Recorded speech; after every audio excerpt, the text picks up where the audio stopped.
Hi, Sarah. Welcome back. Thank you so much for having me. Yeah, it's an honor to have you again. And I absolutely love your content.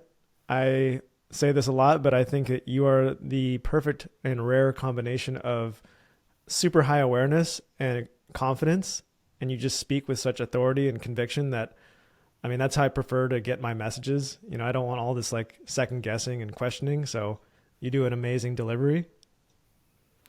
Well, thank you. I really appreciate that. It comes with a lot of workshop. So it's not just like I transmit whatever I transmit, and there wasn't a lot of different dimensions I'm seeing something through, and a lot of different branches of even mysticism or even just other people's accomplishments and discoveries that I'm considering. So it's quite the task, but I'm glad that it comes through very clear. And we're living in some very interesting times.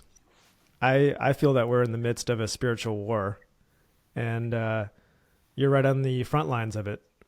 But my first question to you is: are we in the midst of a spiritual war? Yes. All right, next question. No, I just no, and like guide me if I get too far off or whatever. But yeah, I could go off, and so if you want me to just answer that to the depth that I want to share, yes, we're in a spiritual war, and even that pulls from many different themes that are happening within our collective template here. And what I mean by collective template here is our karma, meaning the lessons that we're meant to learn, and even beyond the lessons that we're meant to learn, it's kind of the way that this realm has been orchestrated. And what I mean by the realm has been orchestrated is that this ties into ontology, which is something that I cover on my channel a lot without actually saying it. But I think that if we cover ontology from like a very esoteric, the highest spiritual dimensions that we can cover ontology, What that is will ontology? Ontology is the study and the examination of the nature of being. So the nature of being is a little bit different than cosmology. Cosmology is how everything is structured, how it comes into being. But ontology, I would say, is even before that. It is like very philosophical, like what is exactly being? What is the nature of being? And that's where alchemy, I mean, ontology and alchemy go hand in hand, in my personal opinion. So I guess So, that is a massive question. Are we in a spiritual war? Because you can really take that anywhere. But I guess I'm curious, like, what are the two sides in this battle? yeah. So that's why I was like talking about ontology. It's because there's so many ways we can dissect this, but if we're looking at this through one lens, let's call it one very strong and profound type of way, it would be that the war is over our memory. And that's why I frame things a lot through the rhetoric of there being spiritual amnesia here. Because one could say that this realm didn't always need to be one where there was such heavy veils of amnesia or forgetfulness. And so, if we're looking first through that ontological lens of the spiritual war, now we have a better understanding of exactly what is the dualistic opposition here. And it would be one force, which is the force of awakening or remembering. And then the other force of pulling deeper and deeper and deeper into what's called an involutionary state, or what would just be pulling something deeper into unconsciousness or amnesia. What's at stake would be something, I mean, I care about spirituality. So I would say what's at stake is the God spark within us. That sounds pretty important. Yeah, and it's pretty fun. Yeah. I've been looking into collective memory a lot lately because I'm about to have Rupert Sheldrake on in a few days. That's so cool. And then I'm having Graham Hancock on right after that. Oh, And, they both, Graham Hancock's, one of his token lines is, we are a species with amnesia. And Rupert Sheldrake talks a lot about morphic resonance, this like collective memory. There's like this invisible hidden force that connects all nature, everything. It's not just material, genetics, atoms. That doesn't explain why things are formed the way they're formed. There's this hidden intelligence that resonates, that makes things form the way they are. And that's a memory. It's like a frequency. And I'm not explaining it very well. You know, I'm hoping Rupert can actually educate me on this, but I was thinking, you know, maybe there's a collective forgetting. Maybe there's a collective amnesia instead of a collective knowing and memory. You know, maybe an entire species can forget how to do something and then it's just gone forever. Yeah, that is so cool that you're interviewing both of them. Graham Hancock, I believe, is Gnostic, or at least he's a Gnostic sympathist. He's been a strong voice of at least showing visibility to their knowledge base. That's the best I know. With Rupert Sheldrake, whose phenomenal work and contribution, I would even say is the missing link in the spirit of this age that he's contributed. And so we can definitely use his framework. It's the strongest and I'm very familiar with it. And so because of that, and I love his information on entropy. I actually used his framework and paradigm for entropy in my latest revision of my timeline split explained video for Gaia. So, oh, go ahead. Sorry. I don't know if you know this, but everyone, whether they're a physicist or whatever they are, have tipped in their hat in the ring about entropy. And Rupert Sheldrake's is by far the most sophisticated. So entropy is the increase of chaos in a system as time goes on, right? Well, that's what in esoterica, that's one of the first things that I had learned. It's that entropy is a force that dissociates rather than unifies. And because of that, certain actions we take in this realm feed entropy and therefore feed lies. I like that paradigm, but entropy is far more complex. Entropy is also can lead to syntropy, as we covered inside our collaboration. So it's chaos, but it's chaos in a very productive manner and evolutionary. And so he adds even more in depth, and he says entropy acts entirely different depending on the system it's in. If it's in a closed system versus if it's in an open system. And then he adds even a stronger factor into how it acts as a solidifier. It actually creates order better in its crystal or salt form versus when it's in its temperature form. So there's an inverse relationship between energetic form and structure form. To me, that is huge. That is actually, as a metaphysical detective, as somebody who has spent their life dedicated to esoteric knowledge, that what I just said is a missing link. It would, in my eyes, make entropy the demiurge. And what is the demiurge? Oh, and this leads us back to the spiritual war. Okay. The demiurge is the architect. It's known as the artisan or the architect. So we can't really talk about a spiritual war intelligently the way that I want to without me first saying logos. There, I said it. I'm just kidding. Logos means many things, but the level that I'm speaking about logos would be the level of kind of the template. The fractal or the template nature, how something is designed. And so the demiurge would be the one that is the architect that designs it. So it would be literally like if you've seen the second Matrix movie with the architect, how the architect is explaining to Neo that there was one configuration and then they switched the design. That would be like the logos. That would be they're switching the logos. Okay. Yeah, I'm trying to keep up here. I think I might have to stop you a few times and just say, can you define this word? Because I know the Matrix. I have seen the Matrix. So now you're speaking my language. But yeah, the demiurge. I haven't heard that term before. That's Oh. new to me. Yeah. Oh, you got to watch my video on the demiurge then because I do a twist on it. So the demiurge is the architect of this Matrix. Yeah, and so there was, and I even forgot in that video because I was, just transmitting. I forgot to say the second demiurge, and I set it up in the beginning where I said I'm going to say the second demiurge.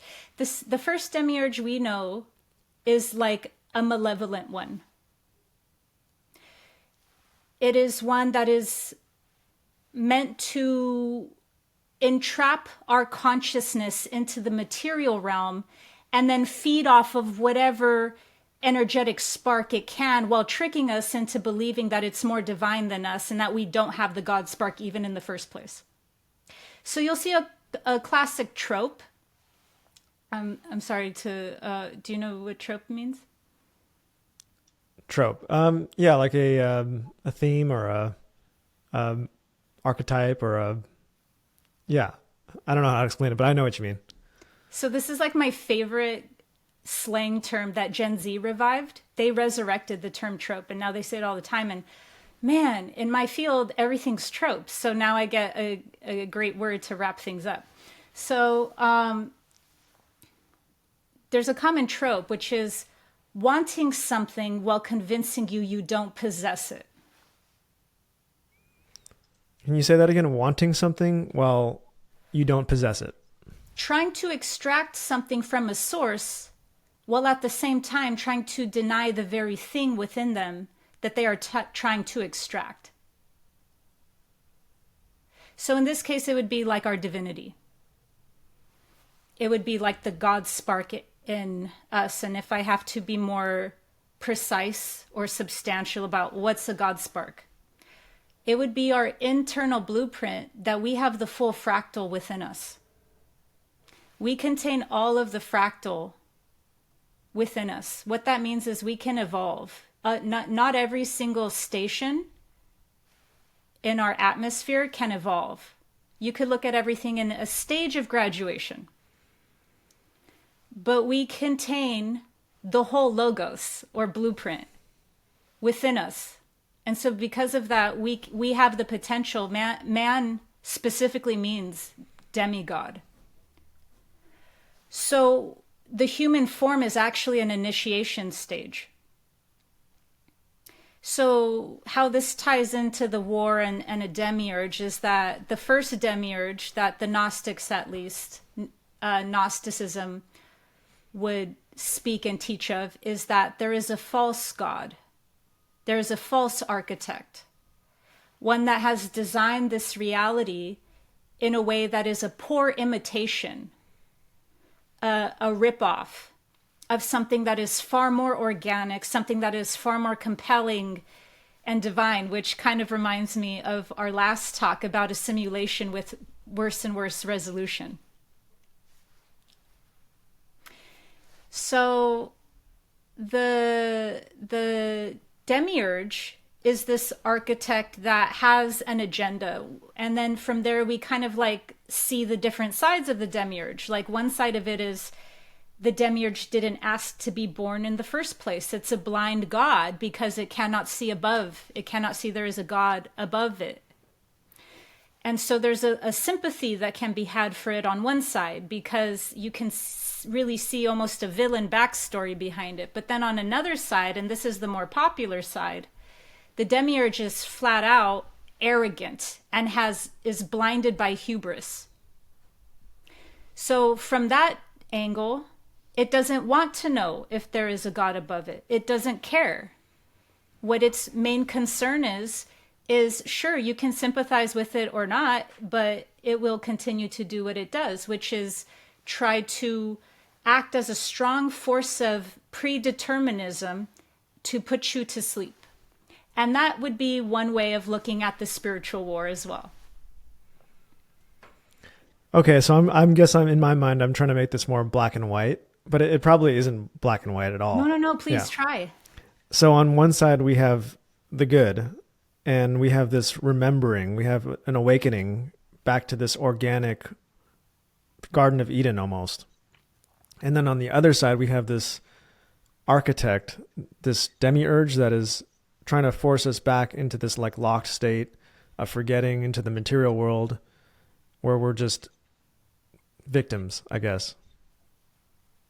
Yeah. I don't know. Is that starting to, I'm trying to Yeah, you got crystallize this a bit. Yeah, it gets more in depth than that, but that's all we need to really focus on for there being like a spiritual war. Now, why I started talking about ontology is because we need to always kind of be able to examine whether or not that was the intention of this realm, or it was somehow hijacked, or some sort of planned intervention that was not the original blueprint. And so that's where I would say are the two. I don't mean to present a dichotomy. I'm not trying to make people only choose one of the things I said, but to me, that's the dichotomy. Yeah, I think that it's important in the spiritual awakening to be able to hold multiple ideas that are even paradoxes at the same time.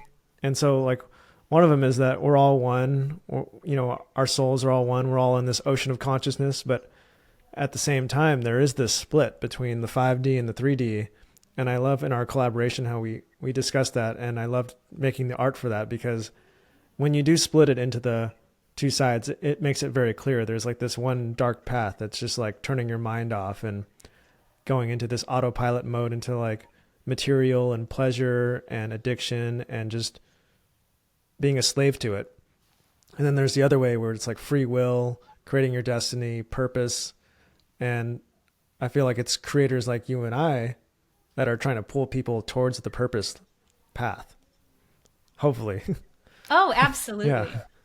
And so what I'm really grappling with is like what it's leaning towards in my knowing is that it was a free will choice to abuse power. That it was an abuse of power to create this logos the way it was. But then there's other sources that say, no, you guys would have never evolved. You guys were not getting the evolutionary fire. You guys were not having the evolutionary catalyst. So we created a new logos, aka a new design, that seemed malevolent, that seemed demonic, that no wonder the mystics turned around at a certain point in time and you stopped hearing only about the monad and you started hearing a dualistic version. It's because how else would you be able to explain the pain for the sake of pleasure of pain? See, there's pain and then there's masochism. There's a deep enjoyment in pain. Here's the real dichotomy. There's pain, and then there's such unnecessary pleasure in the acts of pain. This is the true dichotomy. And because of that, I don't think it's paranoid. I think it's absolutely vital and responsible that you had mystics and these teachings coming out saying, hold on here. We can discern the difference. And I'm not buying this whole divine.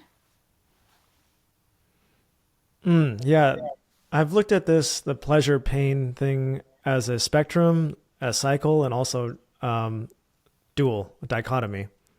And Alan Watts talks about how pleasure and pain are a cycle, where if you push too far into pleasure, you eventually get into the pain. And he talked about ancient Rome, where they had access to all the food and all the women and all the pleasures in the world. And that quickly turned into them torturing little girls and having tigers eat them. And, they would eat so much that they would vomit all day. And, you look at that and that seems like a pretty painful situation, but they had so much pleasure and so much abundance that they got into the pain realm. Absolutely. And they were possessed because they needed a vicarious bloodletting.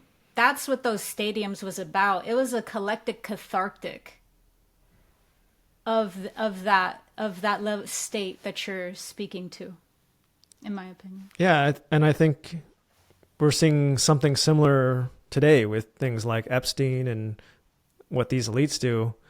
They're they're into some sick stuff. And yeah, from the outside, it seems like they're pursuing pain more than pleasure. Yes. And I would say that that is a direct reflection of their connection to source. They have such a twisted, distorted one that they would need to seek larger and more aggressive and more distorted ways of getting that energy because they cannot get it as directly. And I wouldn't say that it's even at that point because of trauma. I think at that point there's a free will choice to continuously go down that path.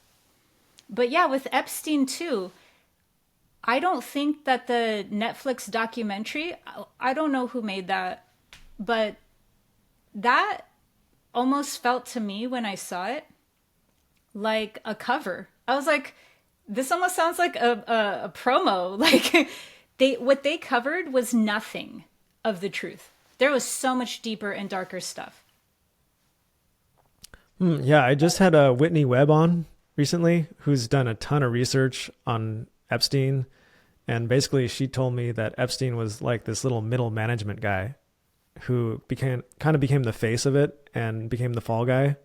Kind of like how P. Diddy is now. You know, you see P. Diddy getting in all this trouble and videos from 10, 20 years ago are resurfacing of him. And I'm thinking, okay, why now? You know, you've been sitting on these videos for 15 years. Why are they suddenly coming out now? You know, maybe he's just the fall guy. I'm sure he has done a lot of bad things, but there's probably many, many other people doing bad things. And how come they're safe? How come it's just Diddy? How come it's just Epstein? Yeah, we'll always see kind of like this revelation. And I'm not saying it's a false revelation. I just don't feel like it's like the full depth of it. It's even planned when their number's called. And you're right. Epstein's a dime a dozen. There's a bunch of Epsteins. Yeah, and what Whitney Webb is saying is there's no need for an Epstein anymore because technology has taken over what his role is. So they have surveillance, they can plant things, they can frame people, they basically orchestrate whatever image of somebody that they want. There's no need for a trafficker or somebody to court these rich people. They can get people to do whatever they want now using technology. Oh, yeah. Scary. Yeah, technology is a very double-edged sword like that. We're using it to help awaken people, unite people who would never know each other. And then on the other hand, you can just, you know, create whatever narratives and digitally frame someone. So back to that 5D, 3D split, which I love that timeline split idea. And especially from an artistic standpoint, I love drawing like contrast between like the evil side with like the Tower of Sauron and then the good side with like love and flowers and all that. I love the contrast, but it's been over a year since we talked about that. And I'm curious to know, like, where are we in that split? Have we split further? Like, what are you seeing? Yeah. And by the way, I fully stand by that collab. That was so on point. It's just become something that's stronger and stronger, like evident, but not only evident, like helpful. And so I'm really glad that we did that. So where we are with that is that the polarity is getting even stronger. And we see this in kind of like the way that the lowest common denominator themes are being played out, but then also on every octave above that lowest common denominator theme. So I'll give you an example. Gender is the lowest hanging fruit. It's not only the lowest hanging fruit, it's like the wound that won't stop bleeding. It is like if you touch, you can touch anywhere else, but if you touch gender, oh, I had so much blowback after my gender videos that I was like, I could say more, but I want like my nervous system. So the lowest hanging fruit in this case is we'll see huge splits in like the types of people at the lowest level of consciousness. This is why we get the term NPC. It's just, if you were to look at any form of map of consciousness, David Hawkins is the most popular in my bubble, in my paradigm. but there might be other ones that somebody references. But if we look at any map of consciousness, the lowest level of consciousness is what people are really calling NPC. That's what NPC means. And that's their dominant consciousness. So there, what we'll see is whoever it is in whatever polarity is strengthening around very strong rhetoric and very strong themes around polarization towards some sort of dynamic that's hitting that strongest human pain point, because that's where they live. That's where they vibrate at. Above that, you'll see, just like any map of consciousness, there will be certain themes, because those are the ones that are the strongest in that person's perception in that state. The timeline split will play out very strong and polarized to them in their domain of lessons and themes. So this is personal, but it's collective. But I do want to make a distinction that when we're experiencing the timeline split, it's still not going to be something that is wholly unified as we're all sharing the same experiences, because it really depends at what octave is our dominant level of consciousness. And that's when we're going to see the most polarity there. Okay, so there's polarity within domains of consciousness, and there's many, many domains. I wouldn't say that there's like infinite, because even if there is infinite, there's a cap on like our experience, simply because that's what densities are. Densities are bandwidths. And then those different aspects of the bandwidth are what we call dimensions. So I don't want to paint it like many, because there's things that are archetypal to our density, and then even more archetypal to our frequencies in those bandwidths. So how it would play out is there's a lot. And so if there's a lot, then what that would be is like somebody, let's say that's at calibrating at the highest level, which would be bliss, or which would be like unconditional love. Then the polarity is showing them where all of their remaining judgments, which are keeping them outside of unconditional love, fully are. Does that make sense? Yeah, I'm always trying to visualize these things like how I would draw it. And I'm thinking of that emotional scale where on the bottom there's shame and guilt, and then a little higher there's anger and courage and acceptance, and then love and joy and peace and enlightenment. And how I see this split is kind of like the people there are people gathering in the shame and guilt. And so that spectrum is kind of splitting like two drops of water breaking apart, or like a mitosis. And so there's those that are awakening that are pulling up at the enlightenment side of the spectrum. So the middle is getting smaller and smaller, and people are just kind of splitting into either that lower domain of shame, those lower frequencies, or the higher of enlightenment. And soon those frequencies aren't even going to be able to resonate together because they're going to be so far apart.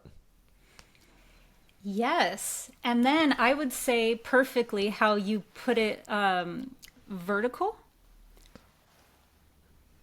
that there's a lateral. So even the polarity now we're just talking minutia, but even the polarity within a bandwidth is going to go like stronger into blame, stronger into shame, or create that awareness and that requisite for graduating to the next level of consciousness.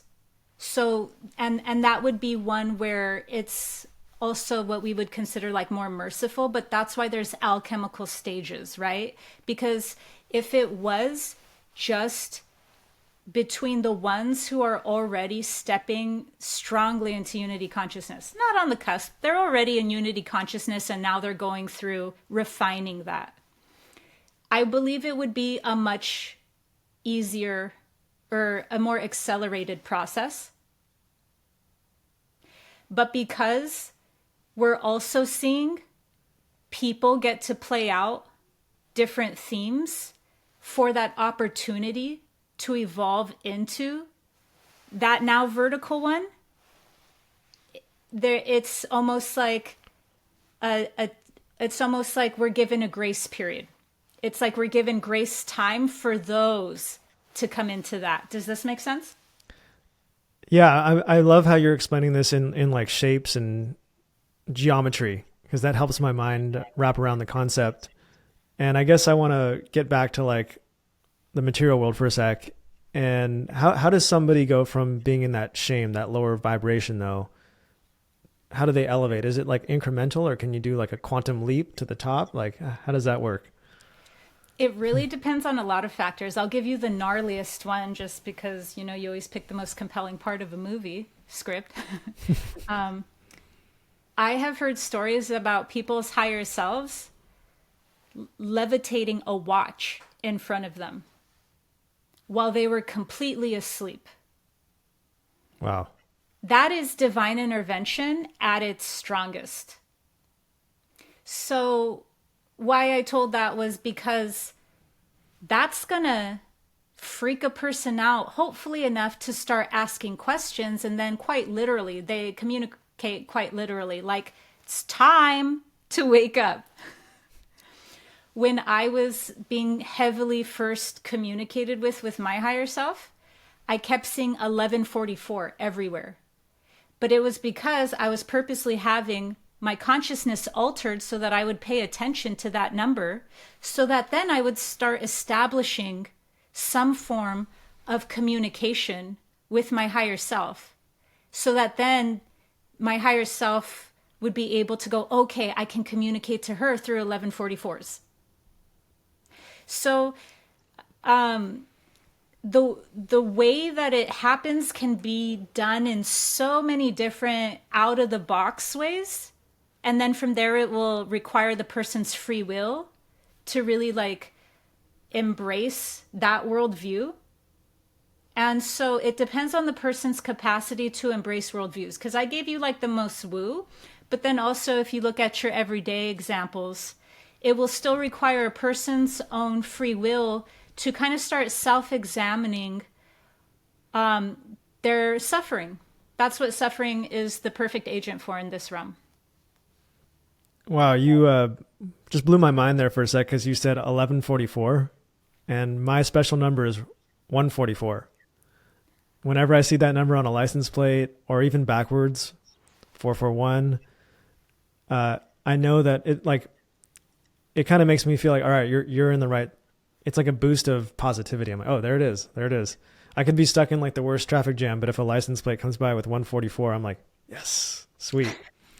And that's interesting that you said 1144. I got kind of sidetracked when you said that, because I was like, there's that number. You just said it. But yeah. So you've been focusing a lot on anxiety, right? Yeah. And how does this play into like the higher self holding the watch? Like, is that how you snap out of anxiety? What are you looking at with anxiety here? So the most complex, difficult issues that my clients come to me with are anxiety. And that's why I've been focusing a lot about it, because there's so many layers. And that's not the strongest theme clients even come to me with, but that's kind of the hardest, because a session can't just go, okay, it's so, it can help, but there's so much to be done that anxiety itself would need its own, playlist. It would need its own playlist. And so I'm trying to also take breaks in between that to like remain esoteric and spiritual, but I want to keep coming back to that with different people, because it's really kind of like one of the things that paralyzes a person the most, because anxiety is very rarely ever one-dimensional.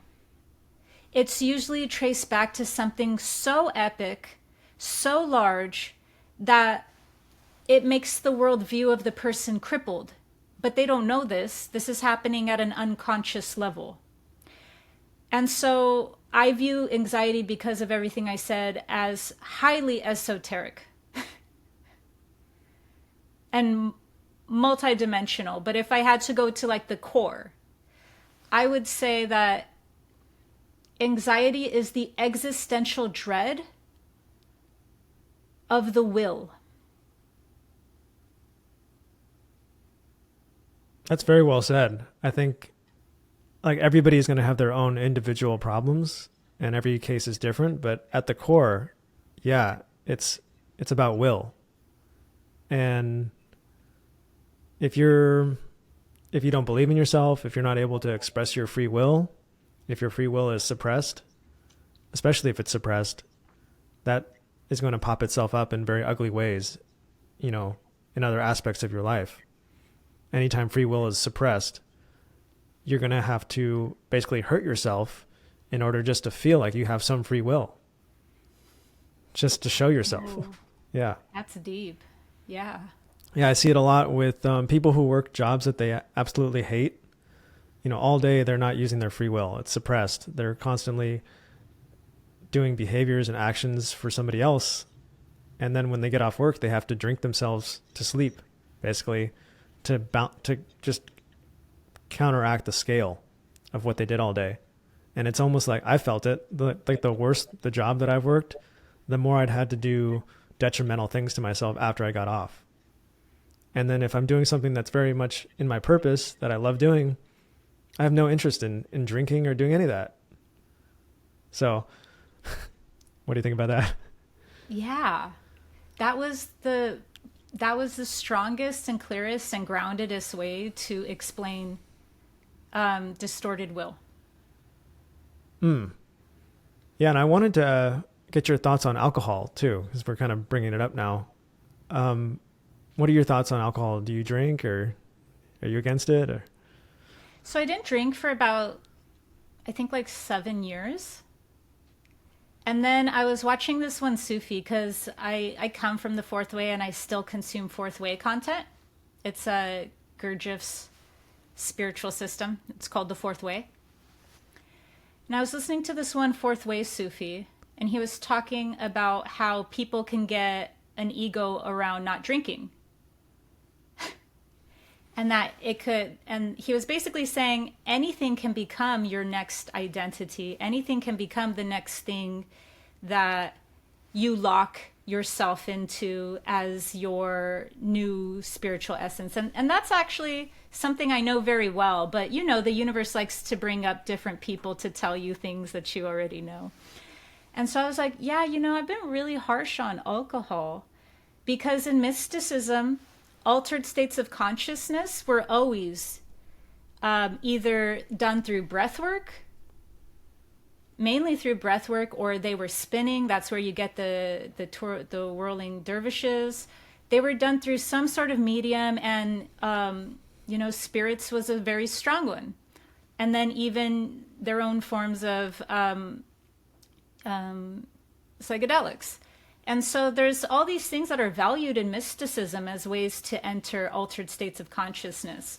And so what I really was tuning into was the fact that after a certain point of, let's just call it awakening, if that's too gimmicky, we could just say once you evolve enough into self-love, you don't resonate with things that hurt yourself as much. And you don't resonate with those types of situations that you're in where that's required and things like that. None of this is to say that a person who's awakened can't enjoy drinking. Because as I said, once you've passed very strong stages of your own personal evolution, you can't go back.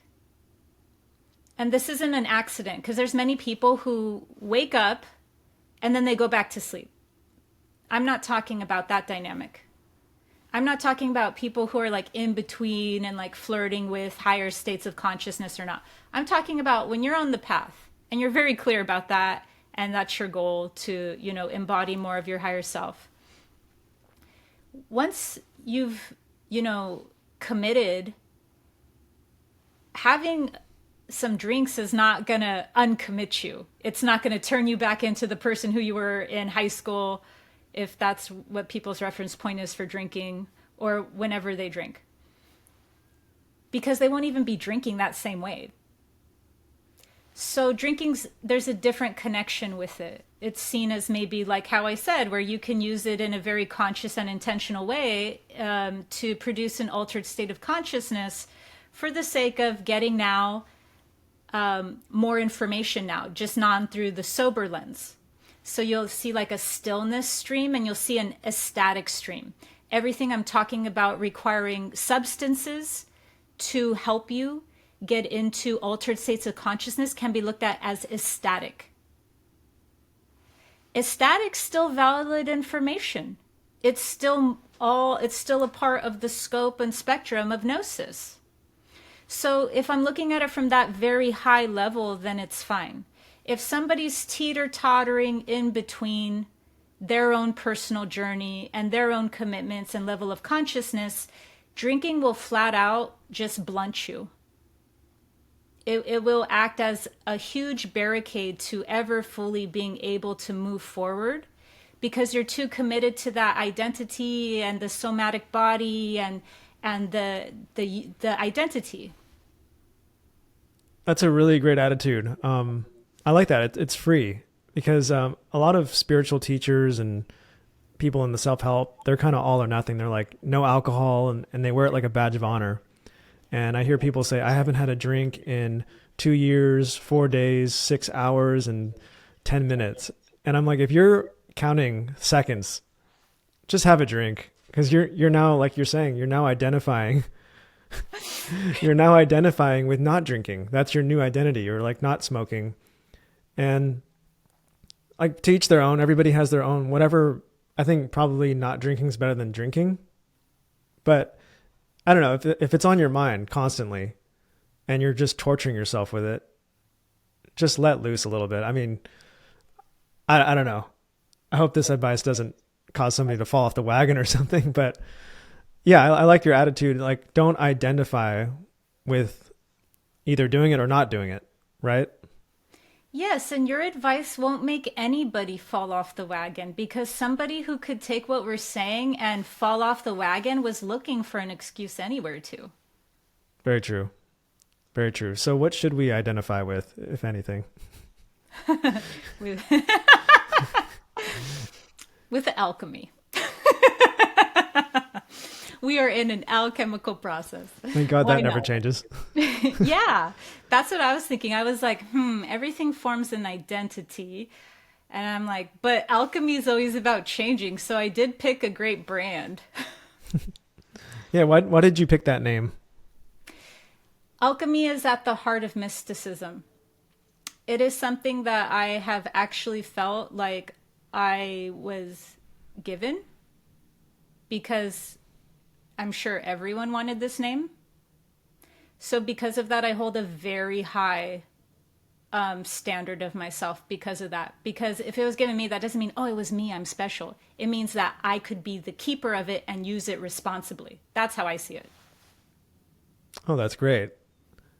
Yeah, a lot of these spiritual terms, they get used and overused and played out quickly. So you have to hold them to a high standard, or else they kind of lose their meaning. Yeah, and also the ego in its most, kind of like benign state is just our habitual mind. And so it's the one that is kind of like reinforced.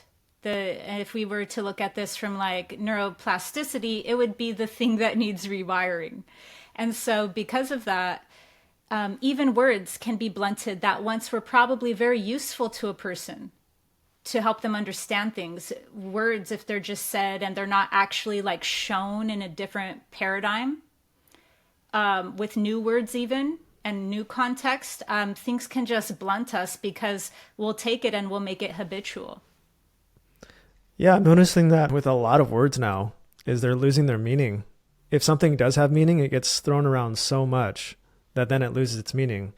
I'm thinking of terms like, my mind goes to dark terms like racist or Nazi or things like that. That used to really mean like an actual literal person in World War II who carried out horrible acts. But now somebody that you disagree with on the internet is a Nazi, or somebody that has their shoe untied is a Nazi. Like, it's just thrown around so much that it's like, okay, well, what do you call a real Nazi now? Because that's an extreme example, but there's so many words like that held quite a bit of meaning. And now since people see, oh, they kind of have the menu confused with the food. They're like, all right, that has meaning. Let me use it, because if I use it, what I'm saying will have some meaning instead of, they got it a little backwards. I don't know if that makes sense. No, that makes absolute sense. As a mystic, Nazi will never be confusing to me or used. It's a very clear term with very clear, you could tell by a person's thoughts and by their beliefs if they belong to that or not. Well, this makes me think of your video about symbolism and how many symbols started off as good. And I'm thinking of the swastika. I went to Southeast Asia and there were swastikas everywhere. And this, before I knew it had a good meaning originally. And I was confused. I was like, did the Nazis come through here? Like, what? And, it's like so many of the symbols now, like the pentacle, you invert it, pentacle has spirit at the top, material world at the bottom. Then you invert it and you put spirit below the material, and now it's evil. And there's many symbols. I'm thinking of like the Illuminati. It's a beautiful symbol of like the all-seeing eye, and then you chop the top of the pyramid off the rest of the pyramid, and it becomes this symbol of like ultimate power and greed, I guess. And I love that video about symbols you made. That really made me realize how much symbols rule our life. Yeah, I had to make that video after my false light video because I did the as above, so below on the thumbnail. And everyone was like, oh my God, why did you do that? You're a Satanist. And so I was like, oh, I need to explain what symbols are first of all. But honestly, I just did that because I thought, what's the false light? So I was just, like trying to show like, if a person watches the video, they'll get that it's a schism. But I guess it's not about that. The video performed very well though for my content, for my genre, because of that thumbnail. So I can't all blame it. I could have changed it by now. I didn't. Yeah. How do symbols rule our life? Symbols rule our lives through the power they wield. So what that means is that if there's a very strong symbol, kind of like the swastika as you used, and another one that's even like less known by that society, by that secret society, the Nazis were fueled by a secret society, is the black sun. The black sun is one of the most alchemical symbols ever, but now it's for sure equated with dark occultism. So it's those things where once you understand the power that these symbolisms represent, you'll see that they manifest on more than one level. So there's a level that we can call like representation.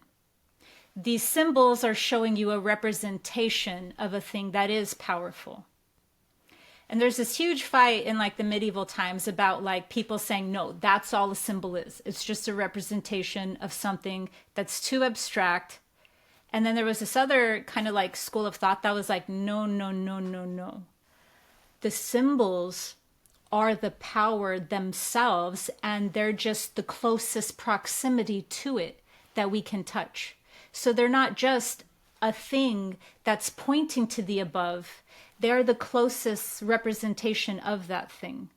Kind of like the way that we'll view someone and we'll be like, you're not divine, but that thing that we talk about and we've congregated and we were told is the divine. It's like, no, the closest thing to you is divine.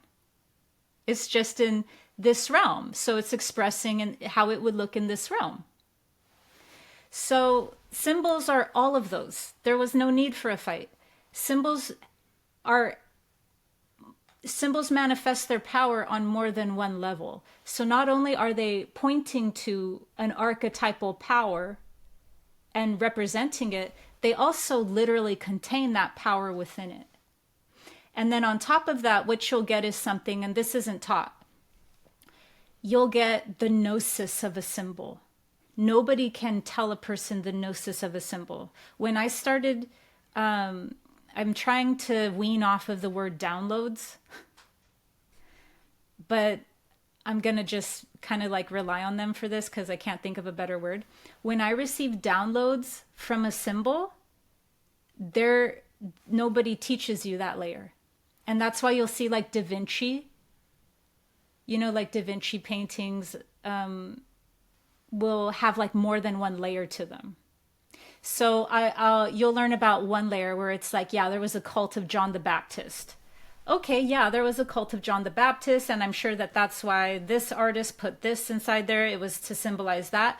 But also the level of intelligence behind many of these people and behind many of the way that they depicted art or symbols also was in a way where it wasn't just the way that now we're trying to look back and interpret it. We can also get some, let's call it a third factor of je ne sais quoi. It's this thing that the symbol's now directly communicating to you, or this artwork is directly communicating to you. So it's now acting literally as the portal that we were fighting over it. Like, is it this? Is it that? It's literally doing its job. It's acting as a portal that is now directly downloading or transmitting knowledge to us through it. Does this make sense? That makes perfect sense. That was really well explained, and I'm so glad you brought up Da Vinci because I love his Last Supper painting. And the Olympics last summer did something which I saw in their opening ceremony. They did a inverted Da Vinci where it was all this indulgence, and I don't know. Have you seen this image or I this? Saw it. I saw it. It was all these trans, and it was kind of pedophilic. They had children, and there was I'll probably throw it up on the screen, but it was an inverted Last Supper, clearly. And then after, there was a lot of backlash from Christians, and the organizers of the Olympics were like, no, that wasn't meant to be the Last Supper. And it was like so obviously meant, it was so obvious. No, it was obvious. Yeah. So what do you think they were trying to convey by doing that to the Last Supper? The Olympics is always like the largest dark ritual. I mean, there's other ones that are as large, but that one's like a really large one where they don't even hide anything. It's kind of one of those things where at this point, if you don't see past it, that is a universal checkpoint. Nobody even had to like come up to you and say, hey, like an angel doesn't have to come down and tell you, you have free will. Look at this. Do you understand that they are trying to show you something about their nature, something about the nature of reality itself, something at all? Like that's a catalyst. So now what we're looking at is, once again, the lowest common denominators. We're looking at like apathy. Also that, and like, to be fair, very manufactured media, because horrible things can be said blatantly, and they have been said blatantly, and the media just doesn't cover it. And I'm over the media. I cried about the media like 2 decades ago. I'm not even mad about the media. Sometimes people go like, why is she laughing when I say really dark stuff? And I'm like, I'm just laughing because I'm at that point in my own journey. I was already crying. I was already mad. So I'm not saying the media, but at the same time, everything's in front of our face laid out. And you don't need the media to tell you to be shocked or offended. You don't need the media to tell you, hey, that's dark. But some people are literally at that level of consciousness to where the media dictates anything to them, and that their baseline's apathy if the media doesn't come in and like tell them what to think or feel. I like how you brought up dark rituals. Yeah. That shot off a light bulb in my mind. And it does seem like there's some dark thing that they're trying to show the world. And I mean, I'm curious, like, why, if they're doing all these dark things in the shadows, why do they need to like show the world it on display? Is this like part of karmic retribution? Like they need to, like, if they're going to poison us, they need to like tell us that they're going to poison us so they don't have it on their soul, on their karma. Yeah, so Yeah. that would be predictive programming. Or no, no, no, no, no.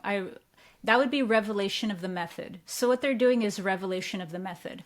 Karmic retribution is kind of what you could look at as like the active. So let's almost dissect these into yin and yang. Karmic retribution would be the yang. You would need to take an action on behalf of them. So, how they could send people to war and they could give flimsy excuses and no evidence, but compelling fears.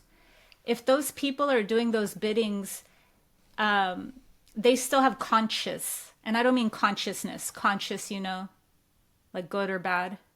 Hmm. This whole realm is designed for better or for worse, whether it's a dark demiurge or whether it's, divinity winking at us. It's designed to develop conscious. Man is at a graduation point. And as I was saying, man is a demigod. What that means is that our next state for progression is one that depends on this state being graduated or matured. And that would be one to develop conscience. That's also called dharma, but without making it too mystical. So conscious would need to be applied or learned. And so karmic retribution is the active form of like, are you killing those people or assaulting them in this other land for somebody's oil and consolidation into a one world order? Now, the passive or the yin side would be revelation of the method. It's where you don't actually have to take an action on someone's behalf, but you will just as strongly help create that reality and that timeline that they want because you're watching them reveal to you what they're going to do and you're not doing anything about it. So your consent is through more of a passive pathway rather than an active pathway. That's very well said. Yeah. So, karmic retribution is like sending people to war. And then they do something bad and you're like, oh, that wasn't me. Nope, that was somebody else that did it. But even though you sent them, is that correct? Yeah. And so perhaps, and everyone does this, we can only just be responsible enough to see if it's useful or not. But perhaps I used the device too much. I used when I taught it that it's all to avoid karma. I don't regret that, but now we can kind of like go to the next level of that. Did you ever learn in school not to start a sentence with the word but? B-U-T. Yes. Yep. But then when I got to college, I found out you could actually start sentences with the word but you were just going to do it wrong. So that's why they told you just don't do it. So I teach that way sometimes. So it's like you have to learn certain rules in order to graduate to the next level, and then you can break those rules that you learned before. Okay. Exactly. And that's actually a perfect fractal of evolution here. So that's just a great one to keep in the back pocket. And so I emphasized a lot, like they're trying to avoid karma. It's more like a mixed bag. How it was taught to me through an ex-Mason and an ex-occultist was that way. But I've even seen through the literary devices that taught me. What my gnosis says is that it's not so much about they're worried about karma. It's that they need, the dark occultists need certain things the same way that a ritual needs a specific type of thing, and that's what makes it a ritual. They do those things for multiple reasons, and some of them are mundane, some of them aren't mystical, and some of them are mystical. So I was focusing on the mystical ones. The mystical ones are like they're trying to avoid karma. They are, but they're trying to do that in other ways stronger. For instance, they're trying to not have to die. They're trying to have artificial ways of not graduating the organic way. So they're trying to bypass that because they will have a lot of karma at, to face past that. So they're trying to just like stay here as like human gods. And that's like where they're the most concerned with karma. When it comes to like karmic retribution, they're concerned with the karma, but also how many of them are there? They're not going to go kill people. That's not how psychopaths operate. They just, it's also from a quite efficient standpoint. But then also on top of that, if there was like a middle factor, like between being great, efficient businessmen to get people to go do their things versus having people by extension do your bidding to avoid the karmic deed, there is a middle ground. And that middle ground is that the more people that take out the actions that you dictated is the stronger the spell is in this world. You're making me think of resurrection right now and how powerful that myth or that idea is in our mind. Even in our modern culture, many of our movies today still play with that idea of resurrection, dying and then shedding part of yourself and then becoming something new. Even if you don't literally die, it's part of that hero's journey. Part of yourself has to die in order for you to become a man or a hero or whatever. You have to go through this initiation and lose the child and then step into the hero.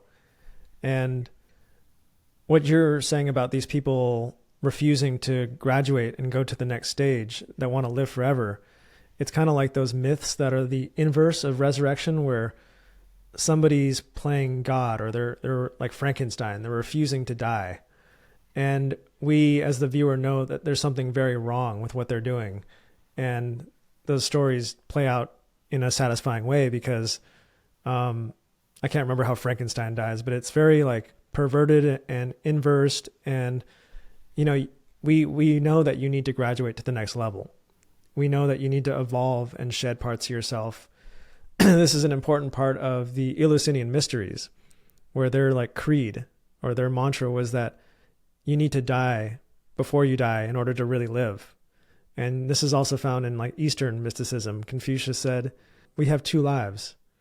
The second begins when we realize we only have one. And it's kind of like you have to have these realizations to kill certain parts of yourself in order to be reborn. Oh, absolutely. That would be probably one of the strongest trope in all of esoterica, and definitely in all of alchemy. It is the dying to oneself, and the rebirth. So the born again, that's the true, meaning of born again. And so that will lead to things like, you know what cities are? Supernatural powers. Oh. So there's many things, like longevity is something that the human form, let's say in its organic timeline, and let's say in its organic logos, back to whether or not this was sheerly pain for the sake of catalyzing us into higher states of consciousness to evolve so we go back home, or whether something's brewing and, why is the moon 27% of the earth and a perfect orbit, there's something between like the synthetic timeline. Why are we orchestrated here in a very fishy, environment that doesn't seem native to us, versus was it orchestrated because we were getting too happy and, lethargic because we were directly unified with our source. So there was no need.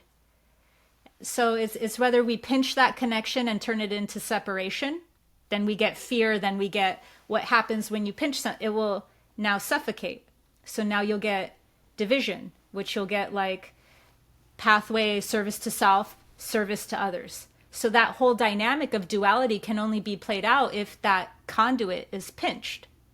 So either one of those ways of organic or synthetic, what we'll see is that a human being, if they are in alignment or, have the level of consciousness that is high enough to embody their higher self, they'll be able to live 500 years, 1,000 years. And they won't need anything to have to do that artificially to maintain that. So when I talk about cities or supernatural powers or longevity of life, all of these things are actually really natural. And so I'm no prude about anything that looks supernatural, because what we consider supernatural is actually quite natural if we were more organically aligned with remembering and awakening. So the things that I'm talking about are like the artificial forms. And you said it perfectly. You said inverse, and then you said it again. And so that's really the key word to hone in on for the audience. It would be the inverse form. So what would the inverse form of wanting to not die be? You know, if one is to have the ego go through the rebirth process to become born again, and not just once, but the alchemical process of dying to oneself, versus trying to create some sort of external thing to put inside who knows what orifice inside us, so that then, we don't have to do something. So the artificial, or I like the word synthetic, and the organic is really the dichotomy here. I like that dichotomy you just set up, because I'm looking at, on one side, we have these organic natural powers that we can tap into. There are ways we can live super long, and we can tap into telepathy and all sorts. We can do anything. Our potential is limitless. And then on the other side, we're trying to like manufacture this artificial, we're putting chips in our brain to try to bypass our biology. We're trying to artificially mimic these powers that we could just have if we went the opposite direction. Yeah, and it's funny because on one hand, and I just thought of this while you were talking, I had an epiphany. On one hand, we're like strongly against puberty blockers, but then we don't see how kind of in another way, if it's, framed the right way, that it's like, wait, that will alter our organic, chemistry. Wait, say more about that? Well, I was just saying that sometimes it's easier for us, depending on whatever our paradigms are. Like we can see a clear like error in like puberty blockers, but then we won't be able maybe to see how something can also obstruct our own natural abilities or our own natural physiology in a way.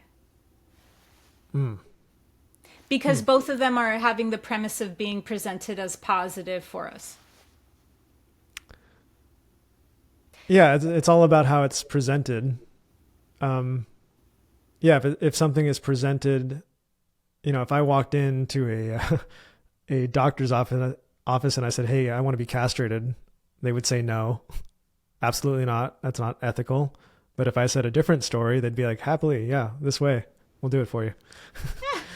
Yeah, and I hope that didn't sound like I was for puberty blockers. I was just trying to show how we can see one thing that's clearly a distortion or something that can be detrimental, but then maybe in another light we might not be able to see how it's still kind of disrupting a process. I see what you're saying there. That kind of made me think of a question that I wanted to ask you that's a little controversial, but it's something that's been a focal point of our culture for quite a long time, is the gender issue, the trans issue. It doesn't seem to want to go away. Our culture has moved on from issues quite quickly. We forgot about the Trump assassination like 2 minutes after it happened. And if I brought it up now, people are like, what are you talking about? But our culture, it seems like this one issue just seems to keep persisting. And I'm wondering, what's the deeper meaning of this? Like, why can't we get past this? Yeah, so first, because I have so many cool things to say about that, I do have a question. I happen to not follow up after I did my gender video on this. So is it still going on? I do pay attention to politics occasionally and what they're teaching in schools and whatnot. And yeah, it's still a focal point of the culture. 100%. Yeah. Wow. 'Cause my sister made me aware of, you might be very familiar with the J.K. Rowling Yes. Twitter fight. That's how I even learned about all of this. And then from there, I learned more and more and more, and I researched it. So then that's when I did the video. I didn't know that that was going on because that's not really part of my reality. So what I do see about that is there's an organic and there's a synthetic thread. And the reason why it's not going away, I can touch on many different dimensions why. Just like how you and I talked about anxiety first from the lens of like microplastics. The same with this concept. And specifically, before I get into it, did you say trans or just like woke in general? Well, I think wokeness is dying for sure. Yeah, that's what I Yeah. thought. It's definitely, we're past peak wokeness, that's for sure. Maybe it'll come back, but for now, it's kind of like, it's like Voldemort, it's gone down. But, you know, this trans thing, we're just, our culture's stuck on it in the West. It's like this thing that I'd love to get your take on it. Cause like, I like to look at things from so many different levels. There's the biological level, there's the spiritual, there's the mental, psychological. And I like to look at every issue from as many angles as I can. Yeah, and that's why in my gender video, I was like teaching it from a very ominous viewpoint, like in an esoteric way, like you guys, let's just look at the darkest agenda behind this. It's transhumanism, 100%. So that's where I'm dialed in. I'm dialed in like very like far-sighted about it, not really. And it's there's organic aspects that I'll get to about that, but I'm really dialed in on like I can clearly see that it's being pulled from like an harmonic energy. And so because of that, what its like end goal is when it's being strongly presented to us is not benevolent at all. It's one where it's trying to essentially cancel out, invert. How we were talking about invert.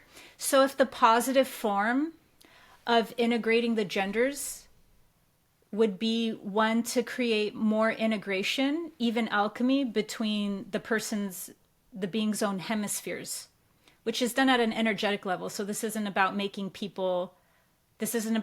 men wear dresses or making men more feminine. It would literally look more like, who's that one psychologist? Robert Greene? He wrote the 48 Laws of Power. He just came up on my feed, so I'm just pulling things. Okay. He has integrated feminine energy. He doesn't present himself feminine at all. So my point isn't one of like overt. It could be overt, but it doesn't need to be. With two spirits, it's usually overt. So with two spirits, which hold always like some sort of like shamanic position, they hold the like literally from a spiritual level, you'll see them be they're also Heyoka empaths. You'll see them hold the archetype of the middle. And so with them, they do present like if they hold the power of both genders. So if it's a man, you'll see them in like Indian traditions, like wear more feminine clothing. If it's a woman, you'll see them dress more masculine clothing. But we're not talking about two gender or two spirits. We're talking about like the perversion, I would call it, or the inversion of these alchemical stages, these alchemical transmutations. And so I would say about 3 densities above this one, gender is not even a thing. So gender's not going to go away for a while. Gender's still a theme, and then even in the density above this, it's a theme.